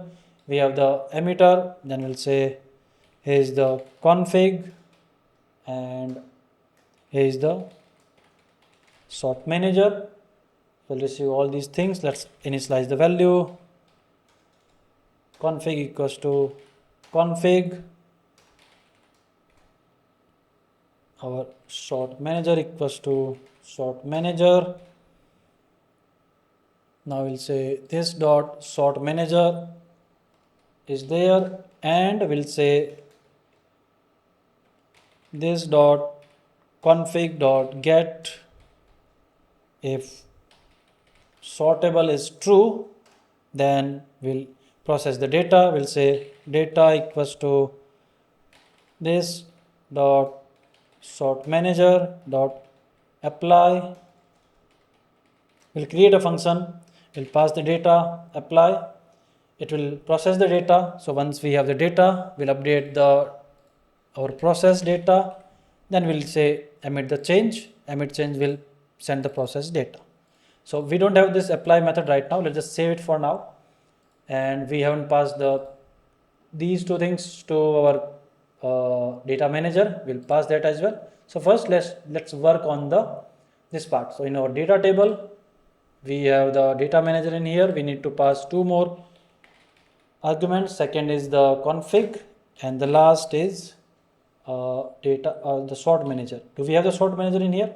No, we need to create the sort manager. So we'll say sort manager, and for the sort manager we'll need to initialize it first. Here we'll say this dot sort manager equals to new sort manager. It expect what emitter, let's give it emitter, this dot emitter, and we'll pass this dot sort manager to this one, the data manager. Now let's save it. Let's see what is the error. It says okay, we need to go to data manager or sort manager, add the .js in here, save it.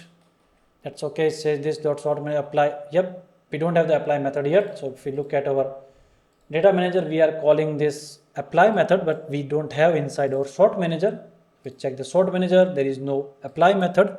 So let's create our apply method that will apply the sorting to the data. We'll say apply, it will expect the data, and then first thing we will check if there is no current column. We'll say there is no current column. It means we don't have to do any sorting. We'll return the data. But if we have the data, then we have to sort it. We'll say const sorted. We'll say data. Now here we are not directly applying the sorting on the original data reference. We are creating the shallow copy. Then we will call the sort method on it. The sort method is inbuilt in our JavaScript, so we will use that. It take two arguments, A and B, and then inside it we'll do the sorting logic. So first we need two values, so let's just save it. You see we'll need two values. Let's say for the descending or ascending we need two value first. So this value and this value we need to take two value, then compare it, then the next two value. This is how we are going to implement it here, and this will be handled by this sort function. So it just takes so like we have to take two values and then write a comparison logic. So in here we'll write a value equals to this dot current column, then we'll say b value. We have these two values. Now we have to handle two types of value. First is the number, second is the string. So let's handle both. So in here we'll say if type of a value equals to number and type of b value equals to number. If that is the case, this is how we handle it. We will return this dot direction. If it is equals to ascending, we'll write a logic a value minus b value, else will return b value minus a value. Now for the ascending descending, there are three types of value we will get in this sort manager. So in this sort method, it will be like -1, 1 or 0. -1 means ascending, 1 means descending, like the second value is greater than the first one, and the 0 it means both values are equal. So in here we'll say if it is ascending, it means a minus b, it will return -1, then it will become the value so like sorted, and if it is not, it will have the -1, it could be 0 for the ascending. Now if it is not ascending or descending, it will handle value like this. So this is our for the numbering. Now we need to handle for the string. We'll say const a string equals to a string of a value dot to lowercase. Second will be b string equals to string of b value dot to lowercase. Now we'll write the comparison logic. We'll say if a string is less than b string, then we'll return this dot direction. If it is equals to ascending, we'll return -1, else we'll return 1. And if a string is greater than b string, then we'll return this dot. If the direction equals to ascending, we'll return the 1, else we return the -1. And finally, if there is no condition true, we'll return 0. So we will have the sorted data, and from here we'll return sorted data. Let's save it. Now let's close this one. Let's click on the price. It's not working. Let's see. So in our header renderer, we did this one. Here we pass the value first. Okay, sortable is true. It goes to our config. We have it here, sortable by default false, but it will override by the apply options. So we'll have the true value in here, the data table. It will receive, it will initialize sort manager, pass here, the renderer. We are rendering this value in here. Then we have the data manager, which handles the data for sort change, process the data. Here we have the sort data changed, and our renderer will see that if there is a data change, it will call render table and it will render the data. Okay, so by this flow it should work. Let's see why it is not working. If we just inspect it, let's see any error. No, there is no error. So let's add some consoles. So first we go to our header renderer. Here we are emitting the event, the column and the key. Let's just who is listening for this one? Our sort manager says okay, data requested. Let's just console log here. Okay, now let's look at we are sending the object, but here we are reading we need to send column dot. This is our data, which is the object. Now we need to read the column value only. So we'll say an object like this. Let's save it. We can just get rid of this one. Let's see if it fixes. You see, it's working now. So let's make it bigger. If I click here, it is the highest, then lowest, then lowest in the descending order. If I click here, it's ascending order. But you see the UI is not updating for the icons. Why? Because we never handled it. So our sorting is working. Let's click on the category. Let's click on the ID 1 to 25, 25 to 1. So our sorting is working, but only remaining part is the UI is not updating. For that we need to go to our header renderer, and inside the header renderer we need to write some logic that will update the UI. So for that we need to listen to a event. So let's first set up a event method in here. We'll say set up listeners. Here we'll define this dot setup listeners, not this, it is just the private method. In here we'll say this dot emitter dot on will listen for an event. It will be events dot sort changed, and then it will take some value. It will say I will need the column and I will need direction. Once I have that, I will call a method that will update the UI. So we'll create a function that will update the UI. We'll say update sort UI, and we'll pass column and direction to it. Let's create this update sort UI method. So after the render, we'll say update sort UI. It will take two values, two arguments, column and direction.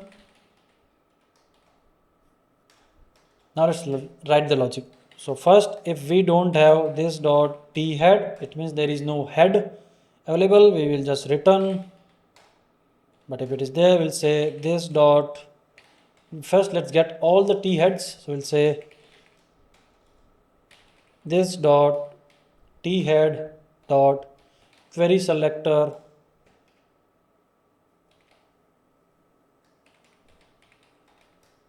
all. Will select all the th. Now if you remember, we added this th in here. Now let me tell you why we added this one. So we added this one, so whenever we create a table, we have a local reference to this t head, whatever th we have created, or like this t head, inside it we have the th, so we'll have a local reference to it. But if we don't create it, let's say I just create the th inside the render, how do I access that variable? So this variable is local to this render. I cannot access outside this one. So how do I select all the th?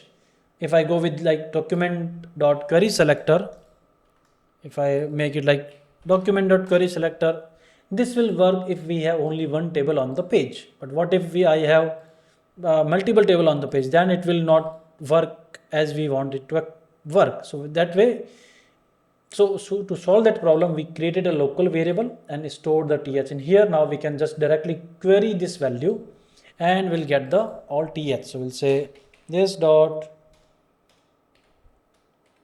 t head. So we get all the th. Now we'll check th dot for each th. We'll say first class list dot remove all the classes like sorted, ascending or descending, remove all the class. Then check if th dot data set dot key equals to column. So only for that particular column we will say th dot class list dot add, will add sorted as a class and the direction in here. So let's save it. Now if I click on the price, you see the icon is changing. Now if you're wondering from where these icons are coming, let's inspect it. It is coming directly from the CSS. I have already added. So if you just inspect this one, inside after, here is the content property which is coming from our datatable.css. So it is coming from the CSS. Now our icon is working using this method. Now let's inspect it again and see what value we have in here. So you see we have this data key price, we have the class sortable and data key price. This is what we are using it here. We are trying to read it, and the whatever column we have, this is the price column, we compare it, and only for that we add the class sorted and the direction.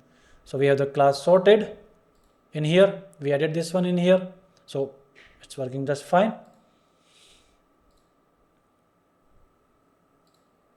So this is our data table sorting functionality. Now let's say in our app.js, we make it false. Does it work? It should work. Like let's say false, save it, close it. Yeah, see, we don't have that header anymore and we don't have any functionality. So from here we are controlling, okay, I want to make it true. I have the sorting functionality in there, but if I want to make it false, it's working. So we created two renderer. One is the main renderer which handles all the rendering, but we have the header renderer which explicitly handles the UI and the click events. And in here, if you see the header renderer, if we don't have the sortable value true, it will never go inside it and call the header renderer. It will just go in here and just create this header, and it will just create a very normal header. It will not initialize all these values in this class, and it will not create all these things or any listener or anything. It will just create a very basic header. So this is how our sorting is working. And if you look at our flow again, that we click, just give me a minute. Okay, so first we click, it goes to the header renderer. So let's compare it. If I click, let's just make it first true. So if I click on the price, it will go to our what, header renderer. Yeah, the header renderer will say, okay, I need to emit this event. So it will emit the sort request. Here it emitting, it will pass the column as a data with the key, and then it will go to the data manager. So data manager will say, okay, there is a request. Will say, but before that it will go to the sort manager, because sort manager has to get this value, because ultimately sort manager will perform the request. So it will go to the sort manager, then sort manager will say, okay, I need to inform the data manager that there is a sorting requested. So it will emit the sort changed, and it will pass these to data manager will receive it. It will say, okay, I got the request. It will process the data. Now in here it will add a check. It will say data manager is there and user wants to make it to sortable, that this flag is set to true. Then it will call sort manager.apply.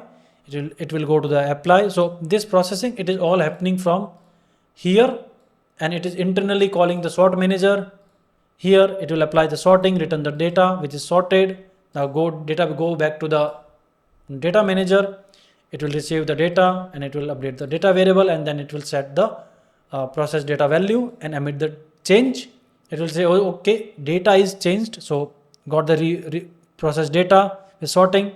Now it will emit this data change data, and it will emit this event and this one, and it will be listened by our renderer, which is here. It will say, okay, I am listening to this here data changed, and I will call my render table and I will render the table. So this is how our entire workflow is working for the sorting. So this is the sorting we just implemented in this episode.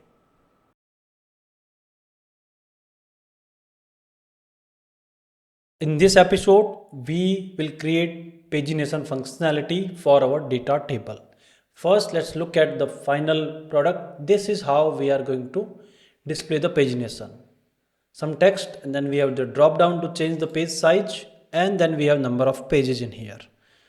So this is what we are going to create. First, let's just render this pagination UI. No functionality, just the UI. For that, inside our render.js, we'll create a new function that will create the pagination. So let's add that, create pagination. So we'll need some div. So let's create pagination document dot create element. We'll create a div. Let's add the class name, pagination dot class name equals to data table pagination. Now let's create the left part, which is this one, info and a drop down. So we'll say left, it has some info plus page sizes. Page sizes drop down to select the page size. So let's create the info first. Info equals to document dot create element, a div, and then info dot class name equals to data table pagination info. Now let's add the text. For the text, we'll say text equals to document dot create element. We'll create a span. Then we'll say text dot text content equals to showing, let's say 1 to 10 of 25. Then we'll say info dot append child, will append the text. Next, let's create the page size drop down. So it will be our page size drop down. First we need the number of pages, so I will just define the hard coded for now. We'll say page size is equals to the array of values. We'll say 5, 10, 25 or 50, a random value for now. Let's add a select. We'll say const select equals to document dot create element. Will create the select, and inside it we'll add all the options. So we'll say page sizes dot for each size. First we need to create the option. So in here, this is a select, we have the options. So let's create the option for each value. We'll say option equals to document dot create element. Will create a option element. Then we'll say option dot value. We'll say this is the size. Next, option dot text content equals to size page.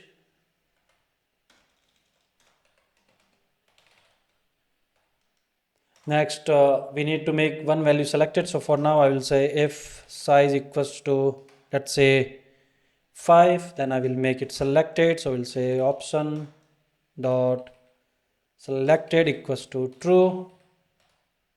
Then we'll say select dot append child, and I will append the option. So this is our options. Next, let's add this select to the info. So it goes to this left side section. So we'll say info dot append child, and we'll append the select. Next, we need the right side. This section, this is the right side control. So I'll say right controls. For that, let's create the controls div first. Document dot create element. We'll create a div. Controls dot class name equals to data table pagination controls. Now let's create this previous button. Then we will create all these buttons, then the next button. So let's create the previous button. So for the previous button, we'll say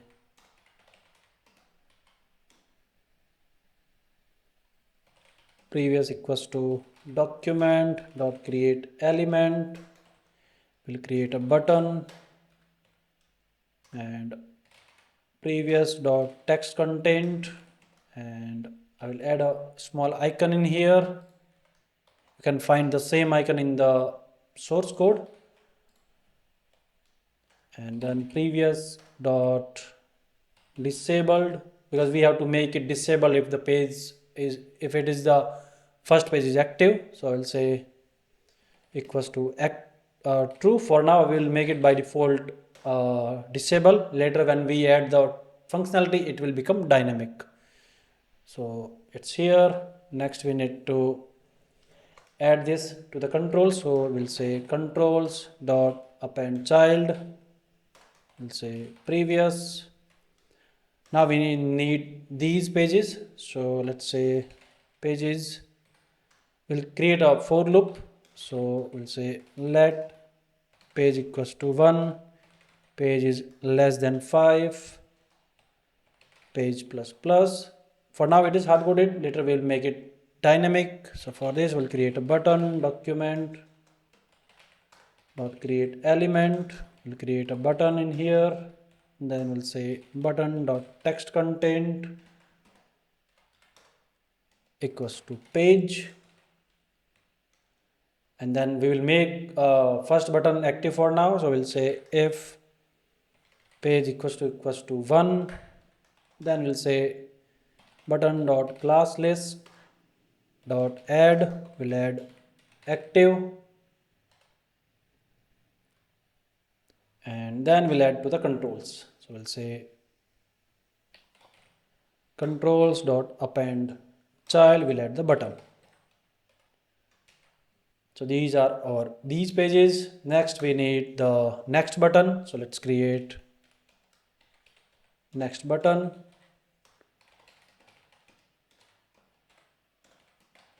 Document dot create element, will create a button.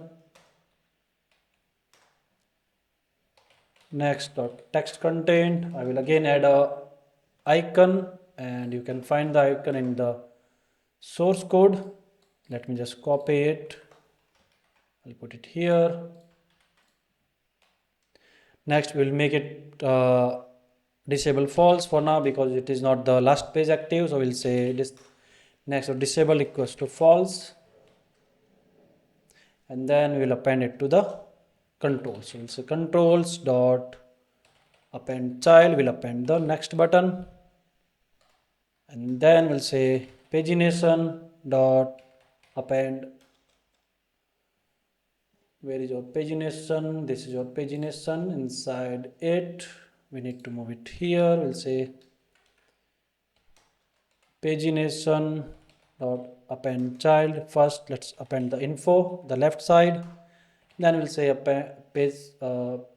pagination dot append child, will append the controls, which is the right side, and finally we will return the pagination from here. Return pagination. Now let's add it to our renderer. We are rendering the table in here, so here we append everything to the wrapper.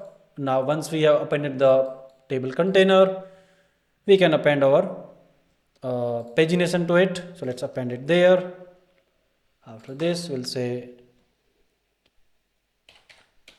we'll call the function. So we'll say const pagination equals to this dot create pagination,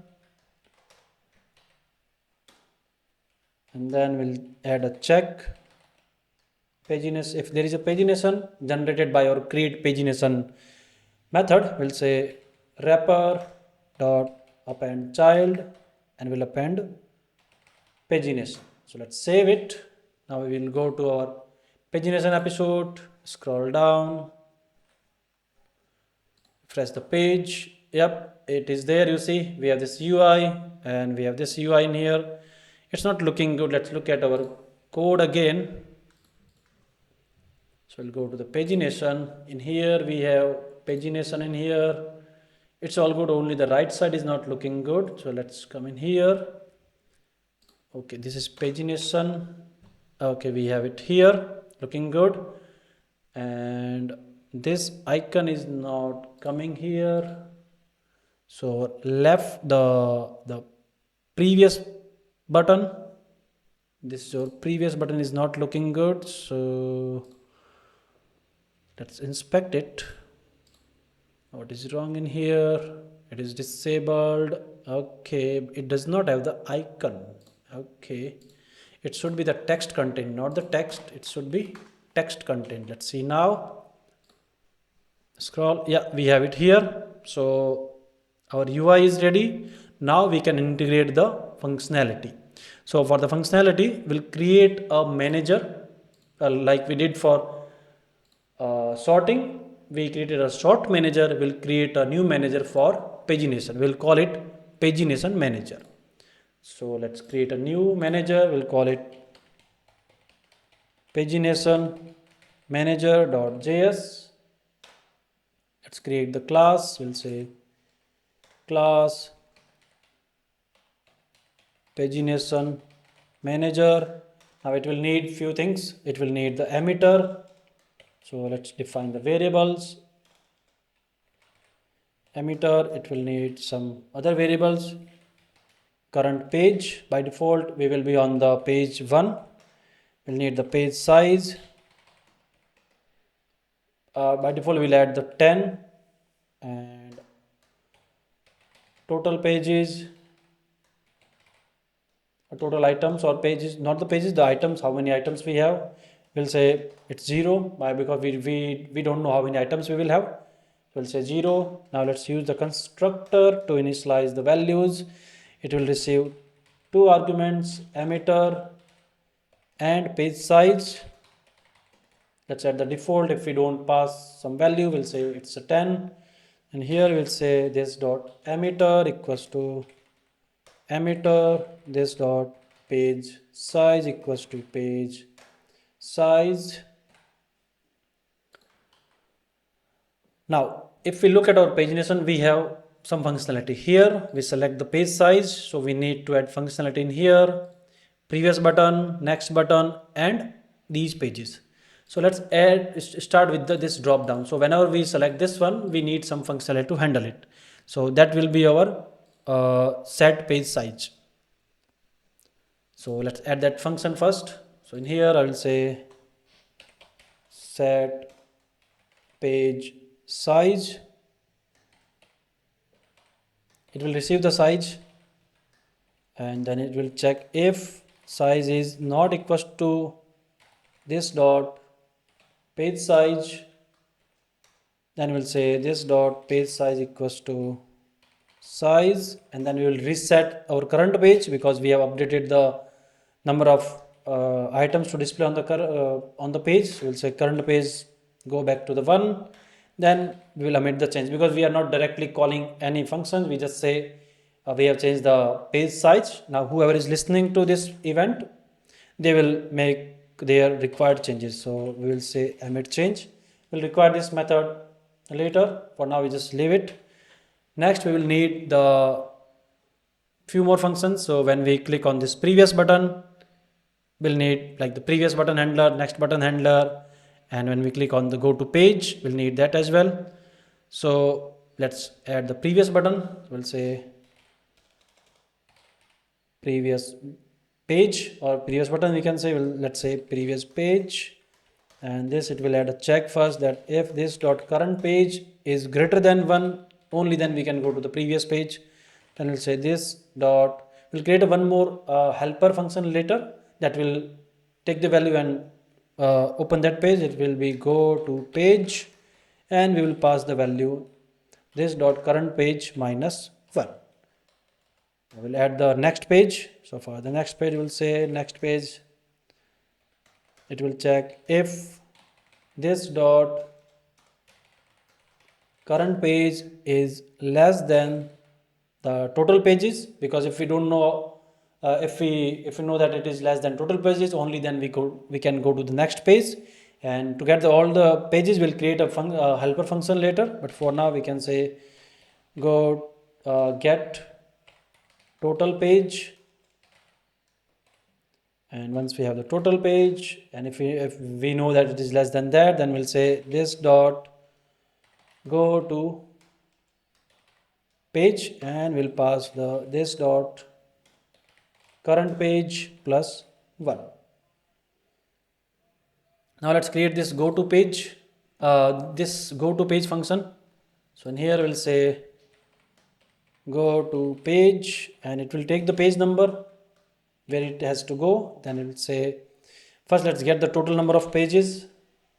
So we'll say total pages, and we will get it using the function get total pages. We'll call it total pages, and then once we have it, we'll say if the page is less than 1, we have to stay on the page 1, and if the page is greater than total pages, let's make it total pages, then we'll say page equals to total pages.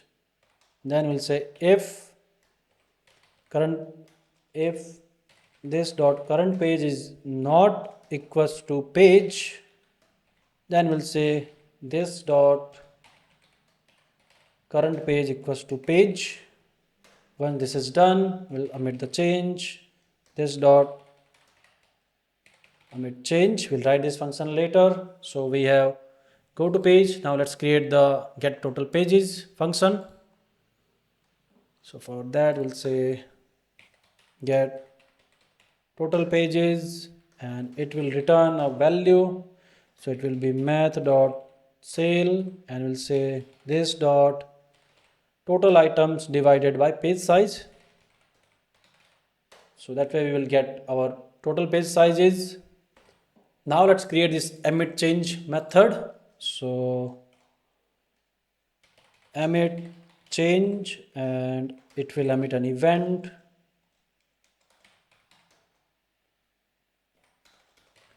This dot emitter dot emit, and we'll say events dot page changed, and then we'll send some data. Before we go and add some few more things like this data, let's add the events to our events file. So go to the events. Here we'll need few events for the pagination, so let's add that. We'll say page change. Next we'll need page changed, and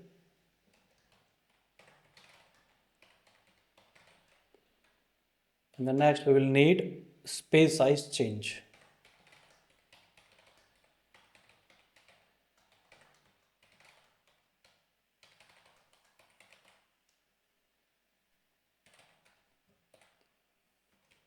So these are 3 events we will use. Let's go back to our pagination, and here we'll say page changed. Okay, we need to check, can fix this page change. Okay, so this is our pagination. It will emit this event page changed, and then it will send the data. Now for the data, let's create a method that will just responsible for getting all the data. We'll call it get state, because it will be helpful in some other places. So we'll say get state, and it will return an object with current page equals to this dot current page size equals to this dot page size, total items equals to this dot total items. It should be colon, and total pages equal should be this dot get total pages, and start item should be this dot current page minus 1 multiply with this dot page size plus 1, and we have the end item. It will be math dot min this dot current page multiply with this dot page size, comma, second value is this dot total items. So this is the data we will send. So we'll say here this dot get state,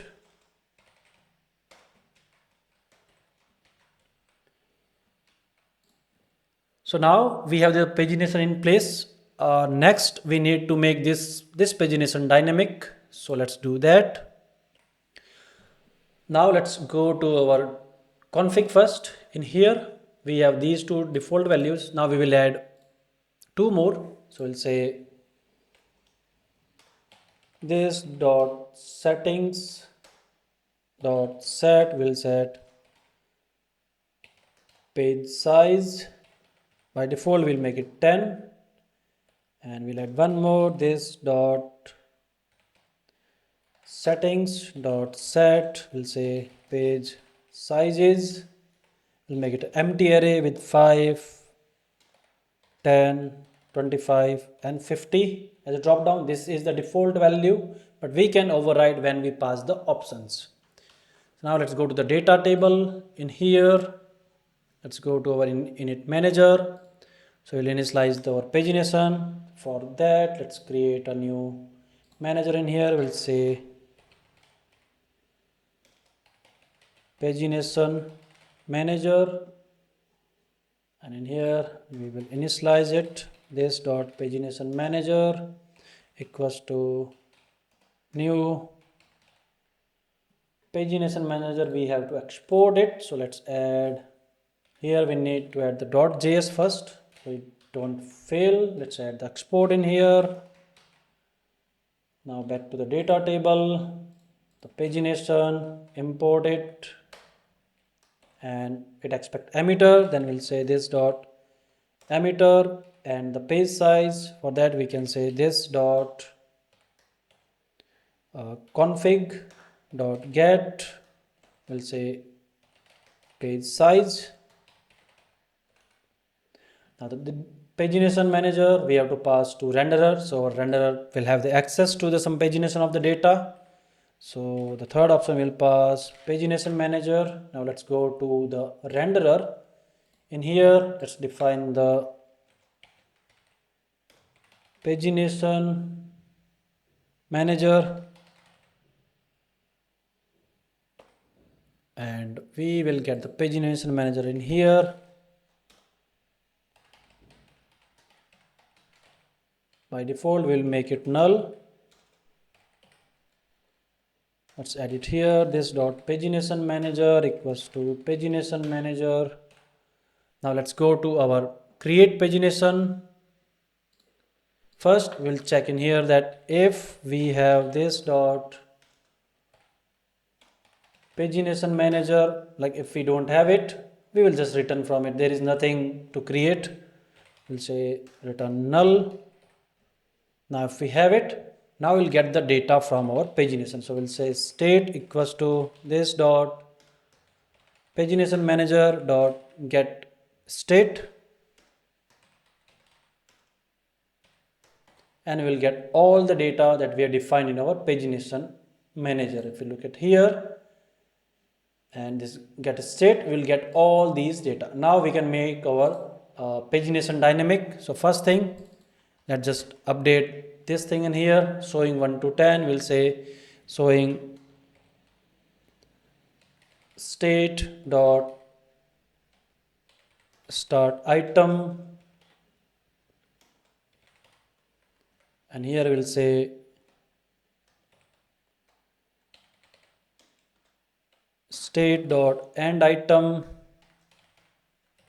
and for the total we'll say state dot total items. Next, let's go to our values in here. We'll not get it like this. We will say page sizes should be this dot config dot get, we'll get page sizes, and next we go for each page size, we will add the content. Now in here, this is a hard coded, we'll say state dot page size, whatever page size, if it is equals to the size, we'll make that's by default selected. Next, let's scroll down in here. Now before we add the select to the info box, the left side, we need to have a handler which can handle this change. So we'll say select dot on change, equals to event,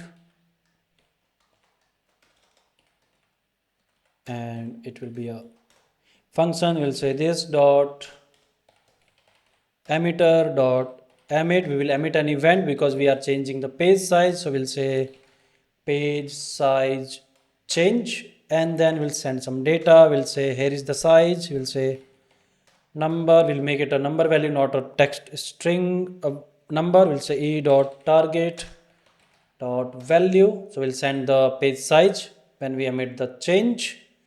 And next, let's go to the right side controls. In here we need to add a condition here, because if we don't have the total page sizes greater than 0, there is no point of displaying all this pagination.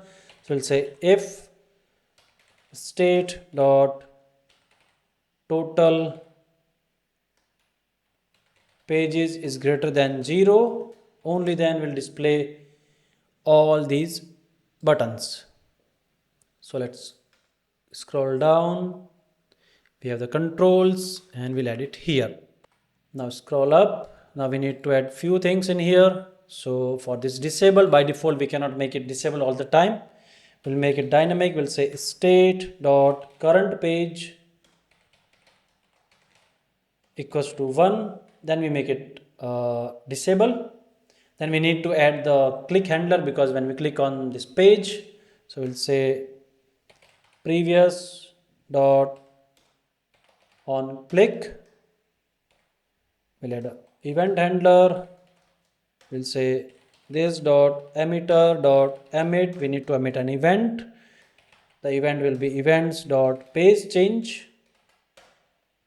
And for the data, we'll say here is the page value. We'll say state dot current page minus 1. Next, we have this loop in here. This is hard coded. We'll make it dynamic. We'll say state dot total pages, and then this is hard coded. We'll make it dynamic. We'll say state dot current page, and then we need to add a click handler. So in here we'll say button dot on click. We'll say this dot emitter dot emit. We need to emit an event. We'll say events dot page change, and we'll send the page value. Next, for the next button, we'll make it dynamic. We'll say state dot current page equals to state dot total pages. Then we'll make it disabled, and we need to add the click handler. Then we'll say dot next dot on click. We'll add a callback in here. We'll say this dot emitter dot emit, and we'll emit the events dot page change, and we'll send the data the page. Not the page. We need to send state dot current page plus 1.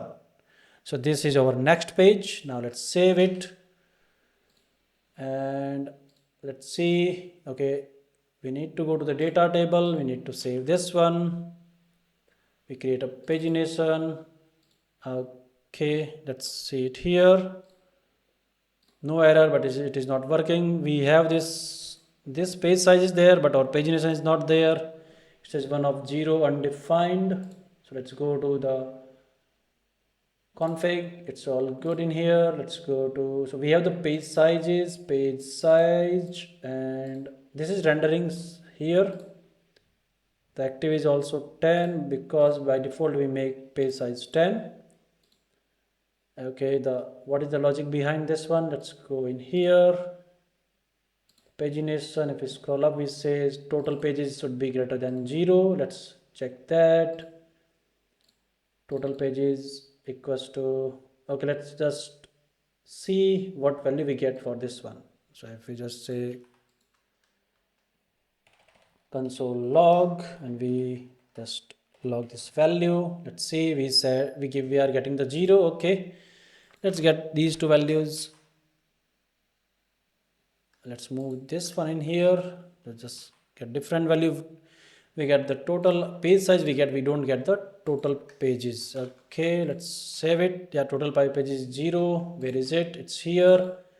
Did we ever updated the total items? No, we did not receive it anywhere. Okay, for this total item, it will not work because we don't know the length of all the items. We haven't updated it because it has to be dynamic. But for now, what we can do, we can say, let's make it 25 and let's see. Yeah, for the 25 it is working. Now we have to make it dynamic. So how we make it dynamic? Now to make it dynamic, we have to go to the data manager. So if we go in here, we say page change, and it goes to the pagination. It emits one event which is page change. Now we need to listen for this event inside our data manager so we can process the data and we will know how many items are in our data table data. So that way it will make it dynamic. For that, let's go to the data manager, and for the data manager we need to create a new manager. We'll call it pagination manager, and we'll get the pagination manager same as we are getting the sort manager. We'll say pagination manager, by default it is null, and here we'll say this dot pagination manager equals to pagination manager.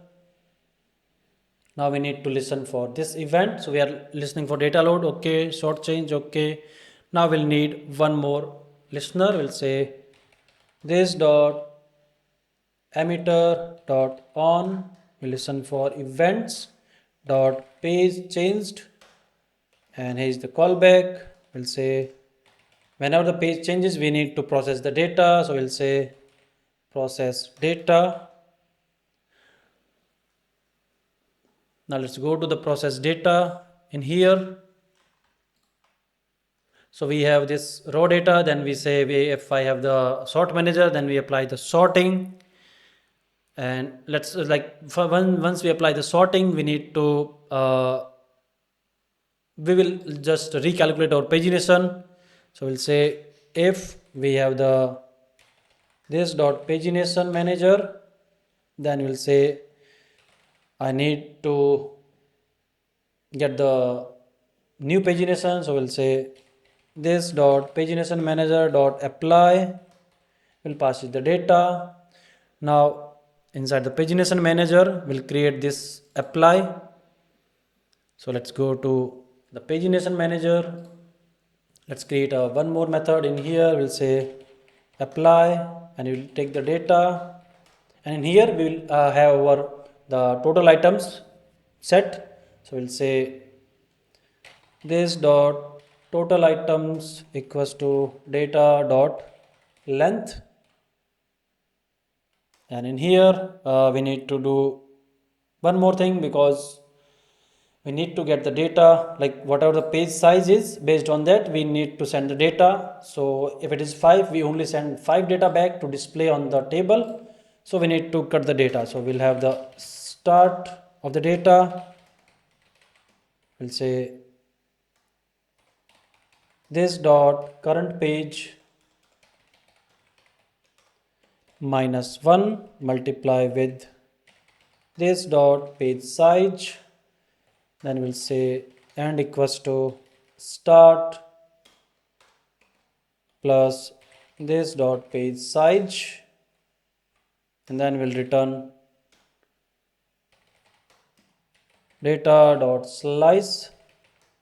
We'll cut the data. We'll say here's the start, here's the end, this is the data we want to send. Save it, go to the manager, we'll save it here. Okay, let's see, we are still seeing the 25 data. Okay, we have too much data. Let's go to the data in here. I think we need to fix this one. Let's go to 25. Okay, we have the repetitive data. Let's delete all the other data in here. Let's delete it. Now we have total 25. Now we have to fix this one. So let's go to the config in here, page size 10. Okay, we still see this undefined. Okay, let's go to our pagination where we display the, where is it? Okay, this one we are reading total items. So let's go to the pagination manager. We say the total items. Okay, now we need to change one thing in here. I will create one more function for our total items that will adjust the total item value. So we'll say set total items, it will get the total, and then it will say this dot total items equals to total, and then we need to add one check. We'll say total pages equals to this dot get total pages, and then we'll say if this dot current page is greater than total pages and total pages is greater than 0, it should be total pages,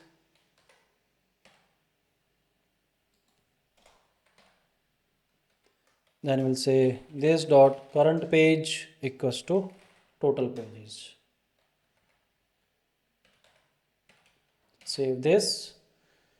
Okay, it's in here, and let's look at it. It's still not working, it's still undefined. Total page still we get the undefined. Okay, let's fix this undefined first. So let's, in here we say total item, it should be total items. If we save it, this is fixed because we were reading the total items in here, total items, but there was a typo. So this one is fixed. Now let's go to DataManager. We are doing everything in here, but we never received the pagination manager. For that, let's go to the DataTable. In here, the manager should receive the this pagination manager, right? So we'll say this thing should go to the manager. Save it. Now let's see the value. You see, now it is displaying 10 items because we selected 10. If I select the 5, it should make it 5. Okay, that is fine. But if we go to next, okay, now few things are not working, but this is rendering, which is fine. Now let's look at why these two things are not working. Now for that, whenever we change the page size or change the page, we need our pagination to listen to this. So for that we need some listeners. So let's set up some listeners in here. So we'll say this dot set up listeners, and here we'll say set up listeners, and we listen for two events. Emitter dot on events dot page change, and whenever the page change we will get the page, and then we'll say this dot go to page, will pass the page, and second event we want to listen is emitter dot on events dot page size change, and then we'll get the page size, the size, not the page size, and then we will say this dot set page size, will pass the size to it. Now let's save it. In here let's change the page size to 5. Yeah, we display the 5. If we say the 25, we display all 25 items. We have only one page because only 25 items are there. Now if I change to 50, doesn't matter because we only have the 25 items. If I change it to the 10, it's back to the 10. Now let's test one more thing. In our app.js, we are not passing anything. Let's say I want to change the page size to 8. Save it. Do we get the 8? Yeah, we are getting the 8 items. 1 to 8 of 25. We go to the next page, 16, next page, 24, next page, 5. So our page size is dynamic. Let's make it page sizes. Let's say I want to display drop down. I will say 10, 12, 20, 30, the random value. Do we have it here? Yeah, 10, 12, 30, 20, let's say 12. I display the 12. Let's say 30. We don't have the 30, but we display all the 25. And based on this, our pagination is also updating. You see, our next and previous button are disabled. And if I change it to the 12, we have a new pagination. Click on next, next. We have it here. So our pagination is working fine. So this is what we have just implemented. We implemented our pagination functionality and it's completely dynamic. We can configure page size and the page sizes drop down from our config option from just one single entry point over data table, and it is working with all the functionality. So this is our pagination functionality for data table.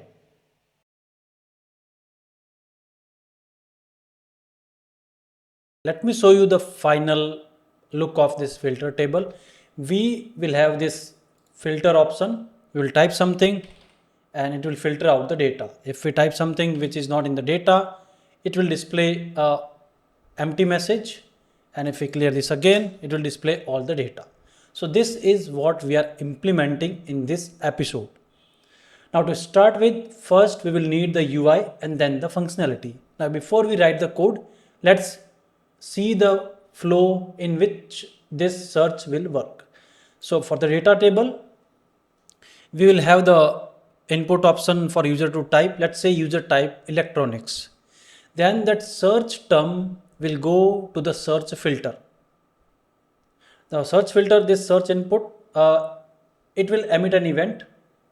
It will go directly to the filter manager. So first we type something, it will emit the event and it will be received by the filter manager and it will store that term. Now till now the filter manager will not perform any filtering. It will just store this filter term whatever we have typed in the input box. Then this filter manager, it will inform the data manager that it has received some search term. So what to do next? Then the data manager will decide when to apply the filtering. So it will say, okay, we have received the search term. Now we have to implement the filtering. Then it will have its own process, like when to call the filter manager or some other manager. So it will decide that, and then it will call the filter manager with the data. It will say, here's the data, I want you to filter it out. Then it will filter the data and send the filtered data back to the data manager. Now the data manager once receive this filtered data, it will emit an event. It will say that data changed and our renderer is already listening for this event. It will render the data which is filtered out. So this is the complete process or the complete flow how this filtering will work in our data table. So let's start with adding this input box first. So right now we just have the table. We don't have this search input UI. So first we add that. For that we will go to our renderer. Inside the renderer, if we go to our render table, we are rendering the header, body, and the pagination. Similarly, we will create a new function that will create the input box. So let's go to the header, and right before the header, we'll add create toolbar. Now let's create the UI for the search input box. So we'll say toolbar equals to document dot create element. We'll create the div first. We'll say toolbar dot class name equals to data table toolbar. Now we need a holder that will hold the input box. So we'll say search equals to document dot create element. We'll create a new div, and this search dot class name will have a class data table search. Now let's create the input box. So we'll say search input equals to document dot create element will create input. We'll say search input dot type equals to text. Next, search input dot placeholder equals to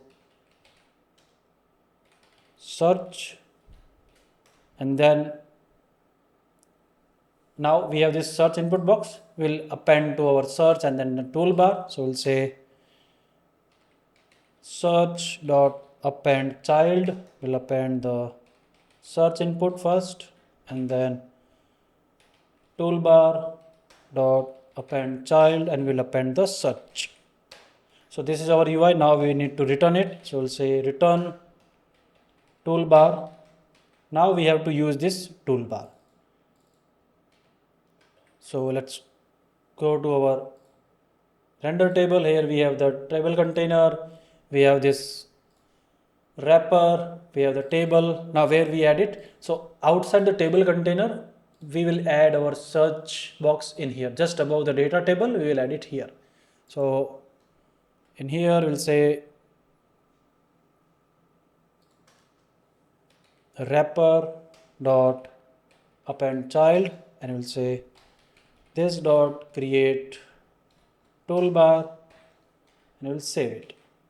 Let's see if we have the search box. Yeah, we have this search box here. Right now it is doing nothing because we just added the UI. Now we need to add the functionality for this.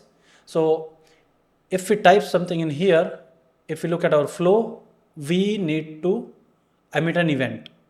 So when we type something, we need to emit an event, the filter change, and then that filter change, that event will be listened by our filter manager.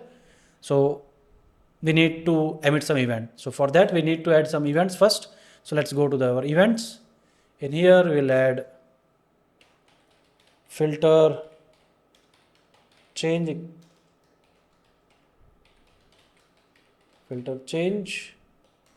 and filter changed equals to filter changed. So these are two events we will use. Now let's get back to our renderer, and in here we will emit an event. So let's go to our toolbar. So we need to add some event listener. So as we type in our search box, we need to listen for it and then emit the event. So what we will do, in here we'll say search input dot add event listener.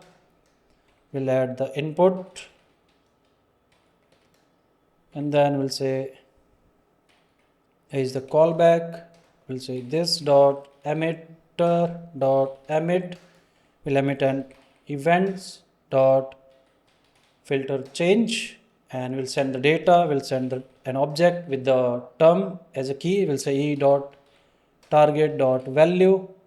We'll send the value with this callback, and this is our event. Now who will listen for this event? If we look at our flow, we need a filter manager. So let's create the filter manager now. So we come in here, we'll create a new file, we'll call it filter manager.js. Let's define our class filter manager. We need some variables. We'll need emitter, we'll need search term. By default it's an empty. Now let's use the constructor to initialize the value. So it will receive the emitter, and then it will say this dot emitter equals to emitter, and we'll need to listen for this event, this filter change. So we'll need to set up some listeners. So let's create a method. We'll call it this dot setup listeners. Let's create this method, setup listeners, and this will listen for an emitter dot on. We'll say events dot filter change, and it will receive the object. We will extract the value, the term from it, and then we'll say this dot set filter. We'll create this method in just a moment. So we'll read this value term. So if you look at here, we are sending this object with this event emitter where we are emitting this event. We are sending the object with the term as a key. So we are extracting that key directly here, and then we'll pass it to the method. So this method will store the value in our variable. We are not directly adding it here. We just receive the value and we give a function to set the value. So let's create this method. So we'll save it. In here we'll say set filter. It will receive the term, and then we'll create a new term which will be term.trim. First we'll trim if there is any white space first and the last, and then we'll say to lowercase.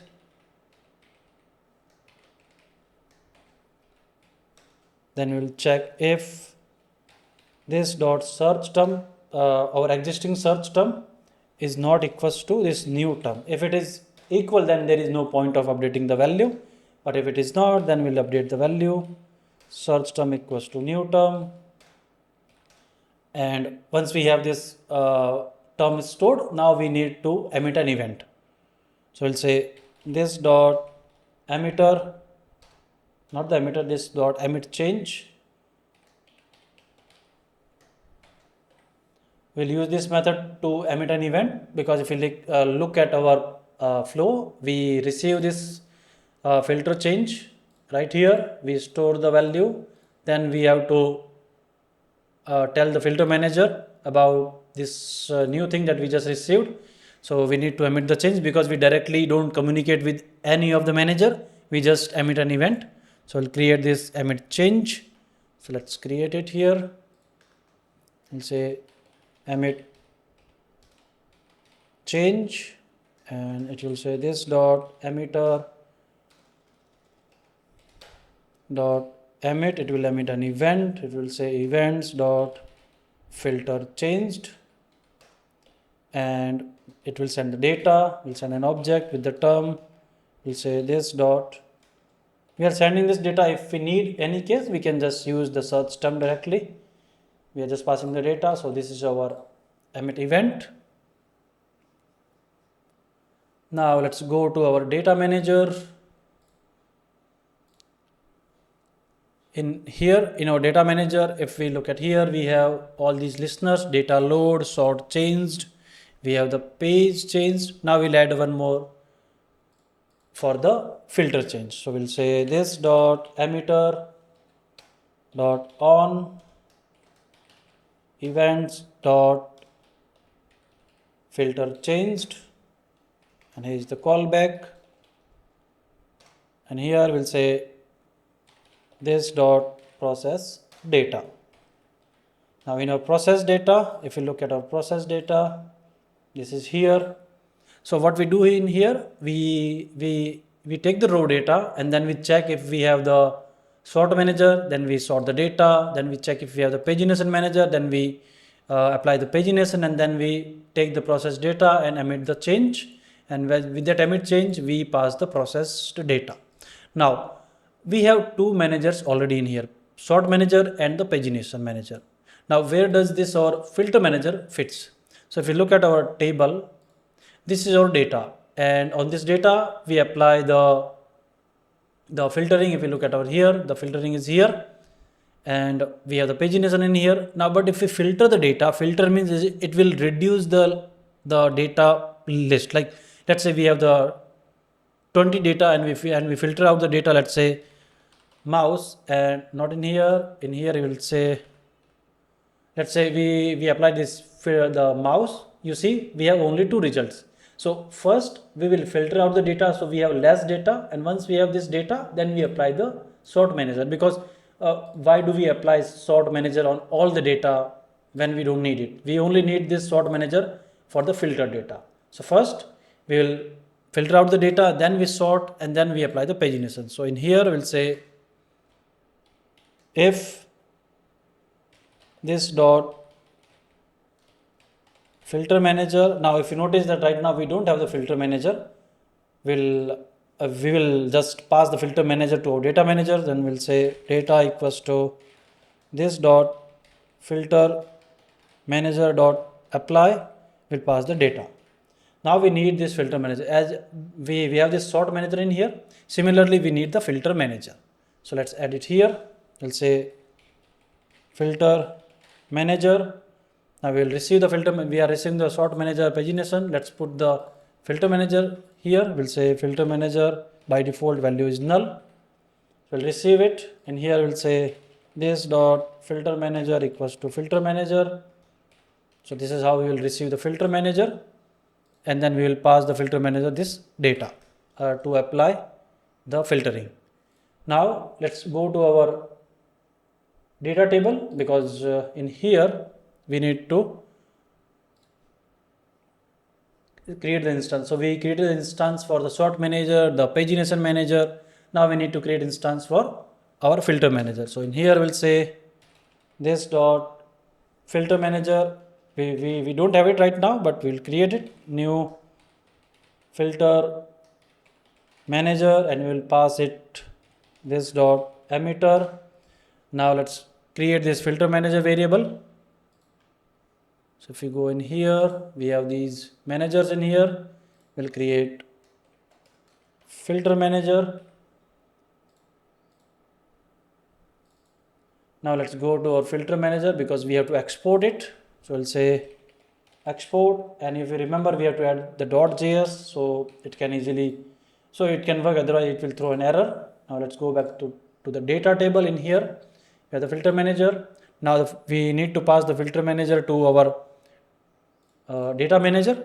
So in here we'll say this dot filter manager will pass the filter manager to our data manager. Now let's go to our data manager. In here we'll say filter manager will receive it here, we initialize it here, and then if we check it, if it is there, we apply it. And now if we look at our, so here we apply the filtering, but if we look at our the filter manager, we don't have the apply method. Let's look at here.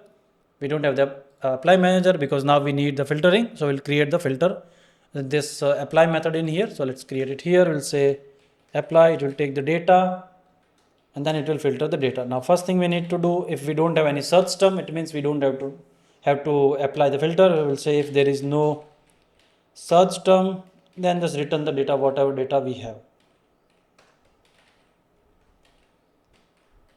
Now if we have the data, we need to filter out.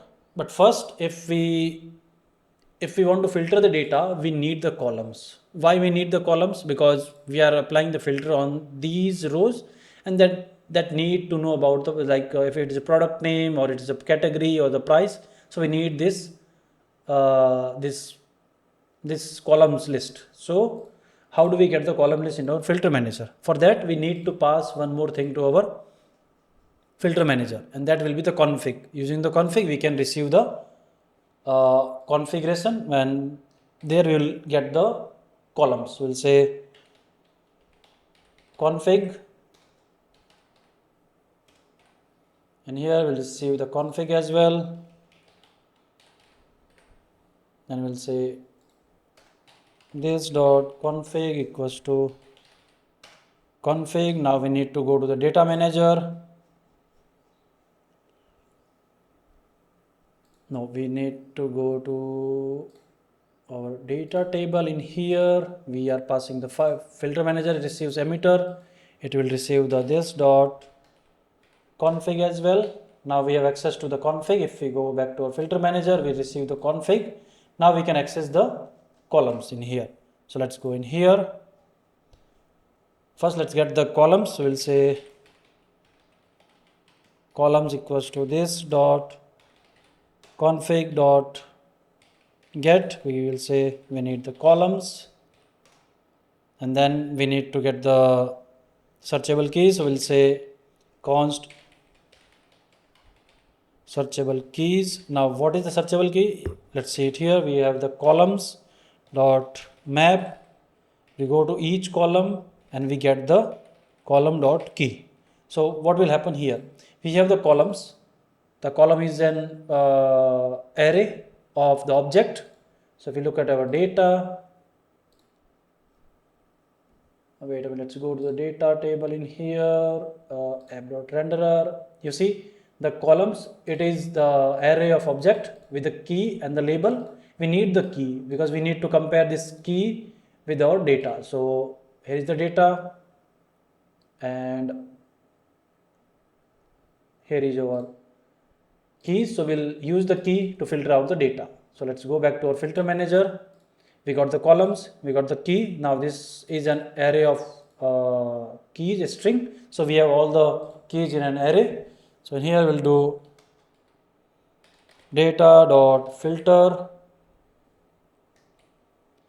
We'll take each row and here we'll say return searchable keys dot sum. I will explain this logic in a minute. And here I will say const value equals to row of key. Then we'll check if value equals to null or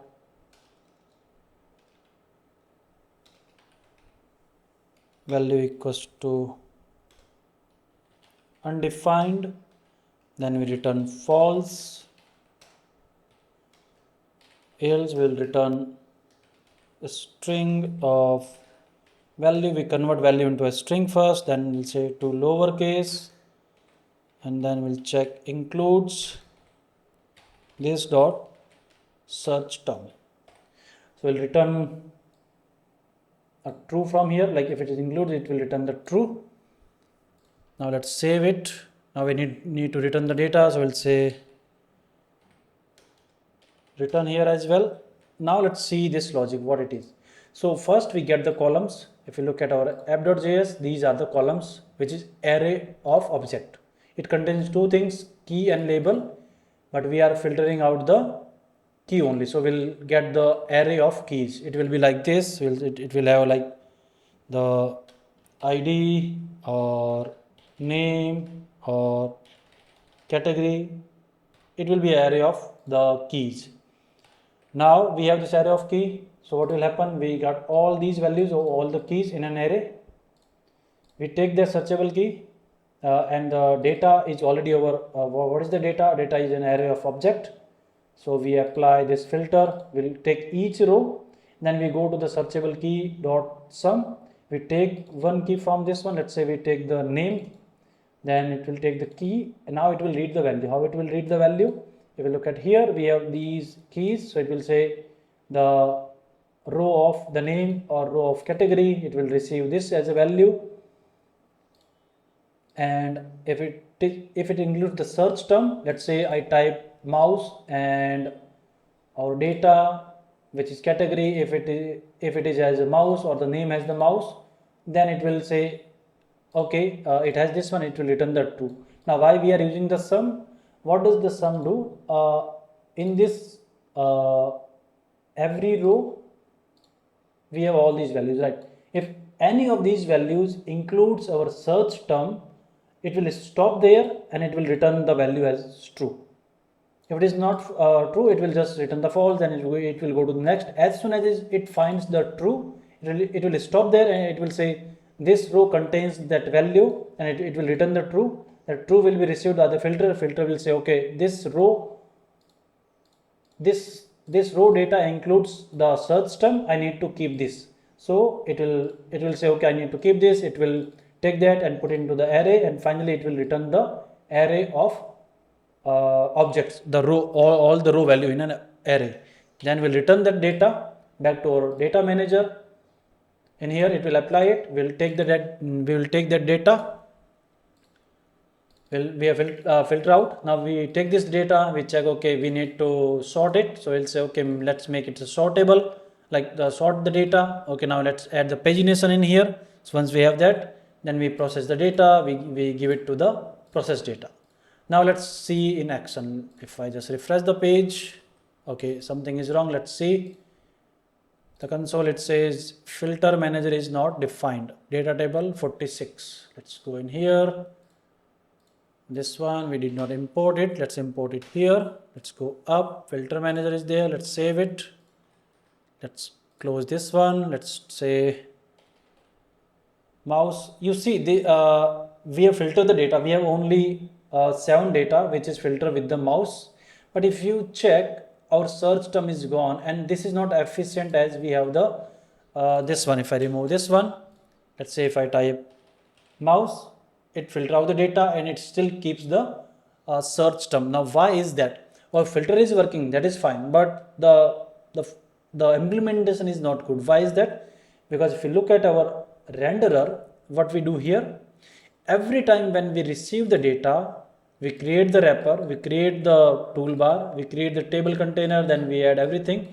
So on every keystroke, we'll create the entire table again. That means we are losing the existing things, like we are losing the search term in the input box, we are losing all these things in here. Now let's fix this issue. So what we will do, we will restructure how we are rendering our data table. So for that, we'll create the few variables where we will hold the wrappers. Like once we create the wrapper, we will not recreate it. Same for the toolbar, same for the table container and this header. We will not create all these things. Only this part, the body which has the table rows, and this pagination will be recreated. This header and this search bar will always be there. We will not recreate them. So for that, let's define few variables where we will store our all the UI elements. So in here, let's define wrapper,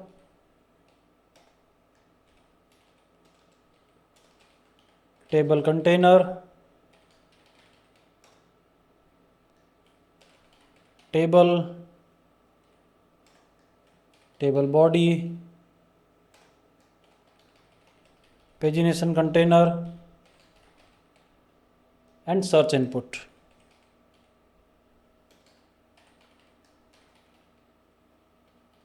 And we'll initialize all with null. Let's put it here. Let's copy it and put it for every variable. And here now we have the variables. Let's create our UI. So let's go to our render table. In here, we'll define a variable. First we will check like is first render, and we'll check if there is no wrapper, it means it's a first render.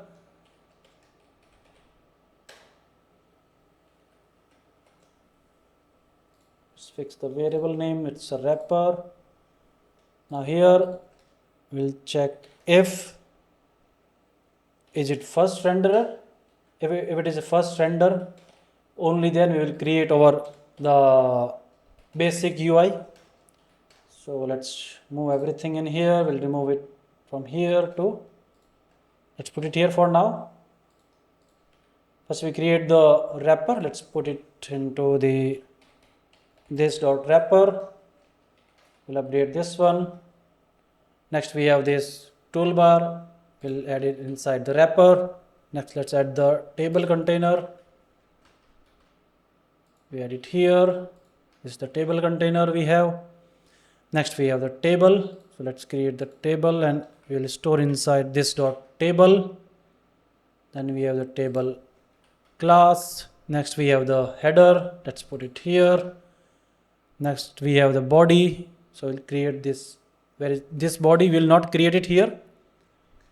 We'll remove it and instead we'll say this dot tbody equals to document dot create element, and we'll create a tbody, and then we'll say this dot table dot append child, and we'll append this dot tbody.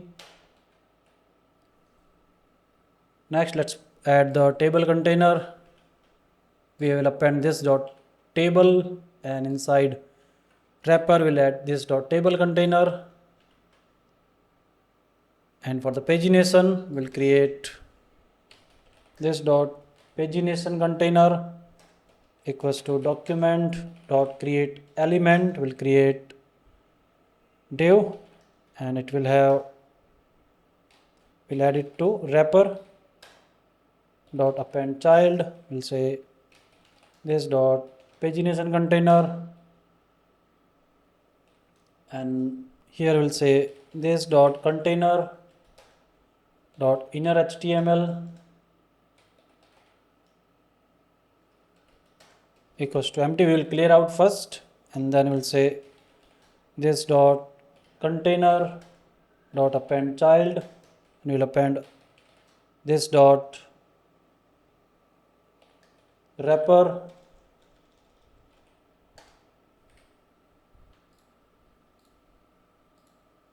so we have this this table created here, only the one time we have created, and now if we edit here, we are doing the pagination, we are doing this one in here. Let's just fix few things in here.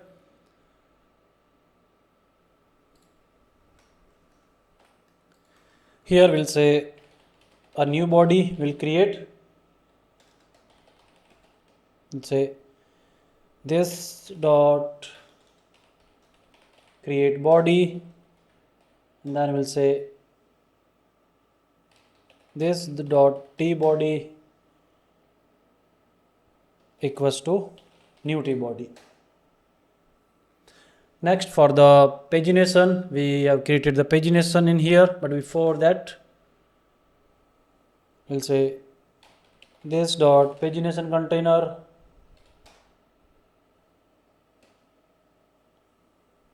dot inner HTML equals to empty. First clear out everything. If there is anything, then we'll create the pagination, and then we'll check if we have the pagination and we have the data dot length is greater than 0, then we'll say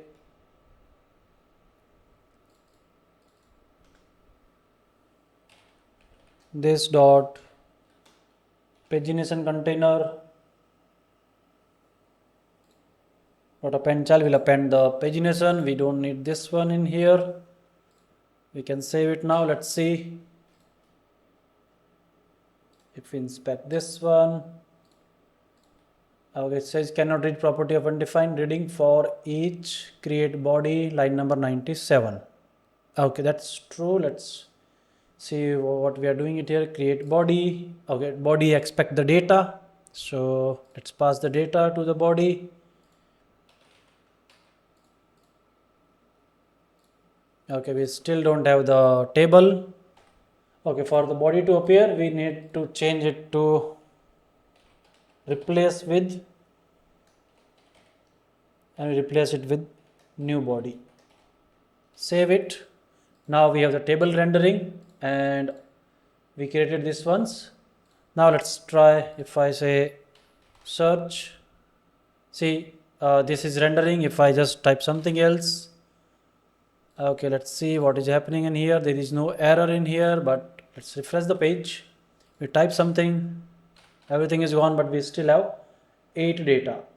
Okay, now if we type something, it just do this thing. Now we need to add one more thing in here. We have replaced the t body, but we have to assign a new value to this. So we'll say this dot t body equals to new t body. We save it, refresh the page. Let's type something. Let's say mouse. So we have filtered out the data, but if we just remove it, it is gone.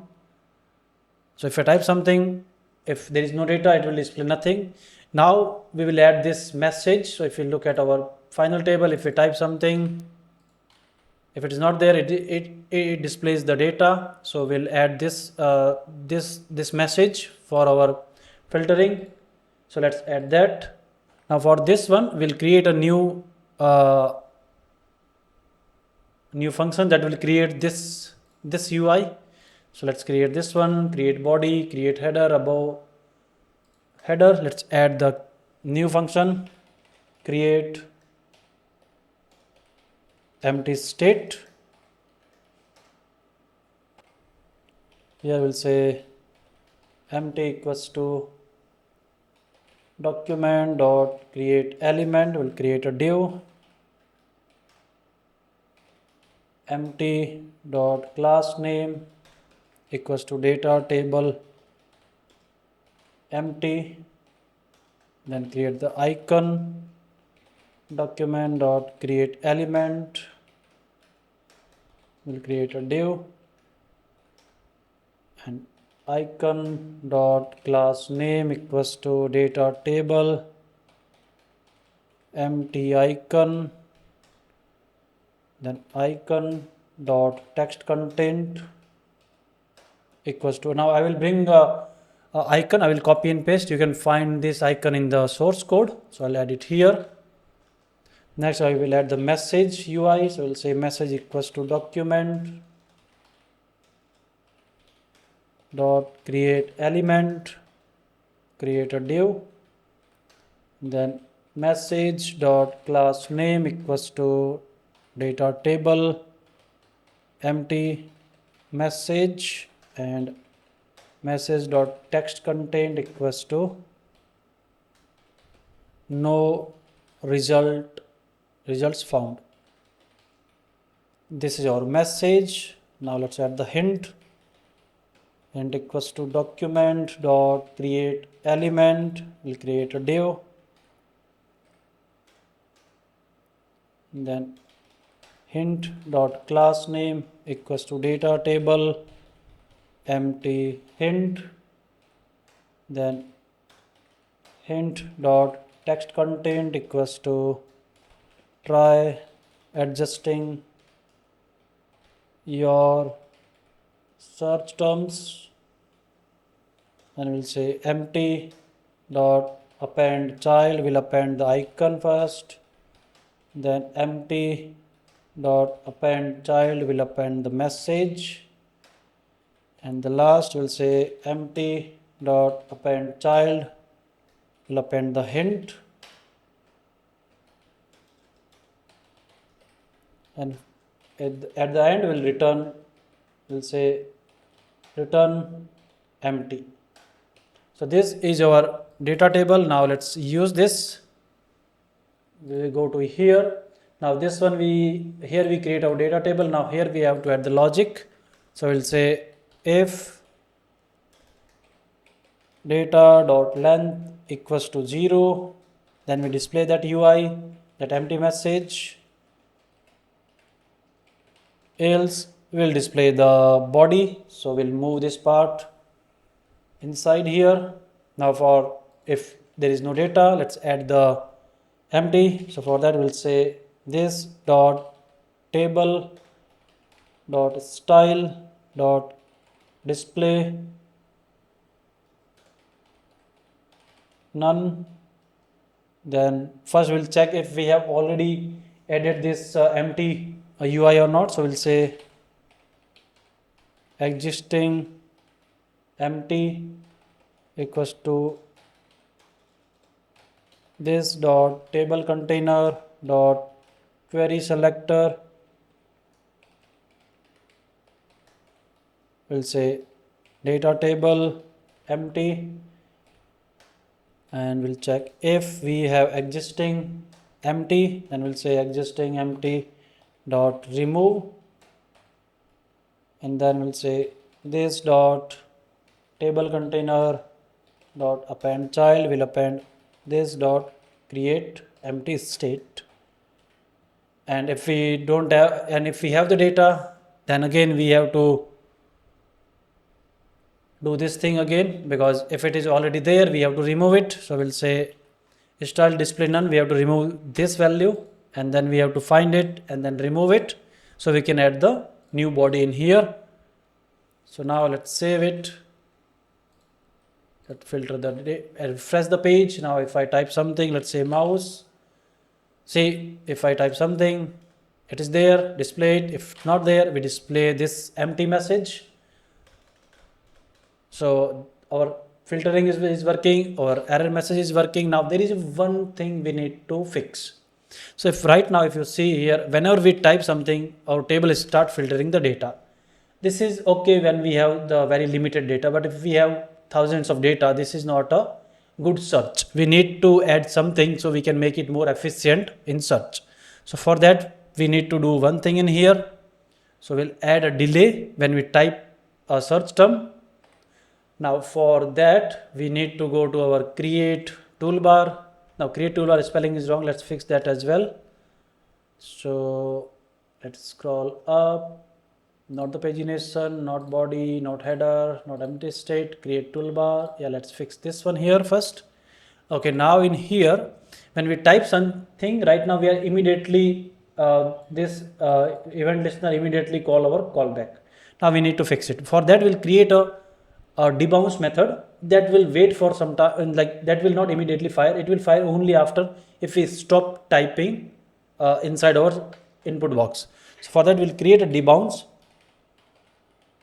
Debounce method, it will take two things, function and the delay. Here let's define the timeout ID, and it will return arguments, and then in here clear timeout. We'll pass the timeout ID, and then we'll say timeout ID equals to set timeout, and we'll have the callback in here, function with all the arguments, and then second is the delay, and we'll use it here. We'll cut it. We'll say this dot debounce, not in here, this is delay.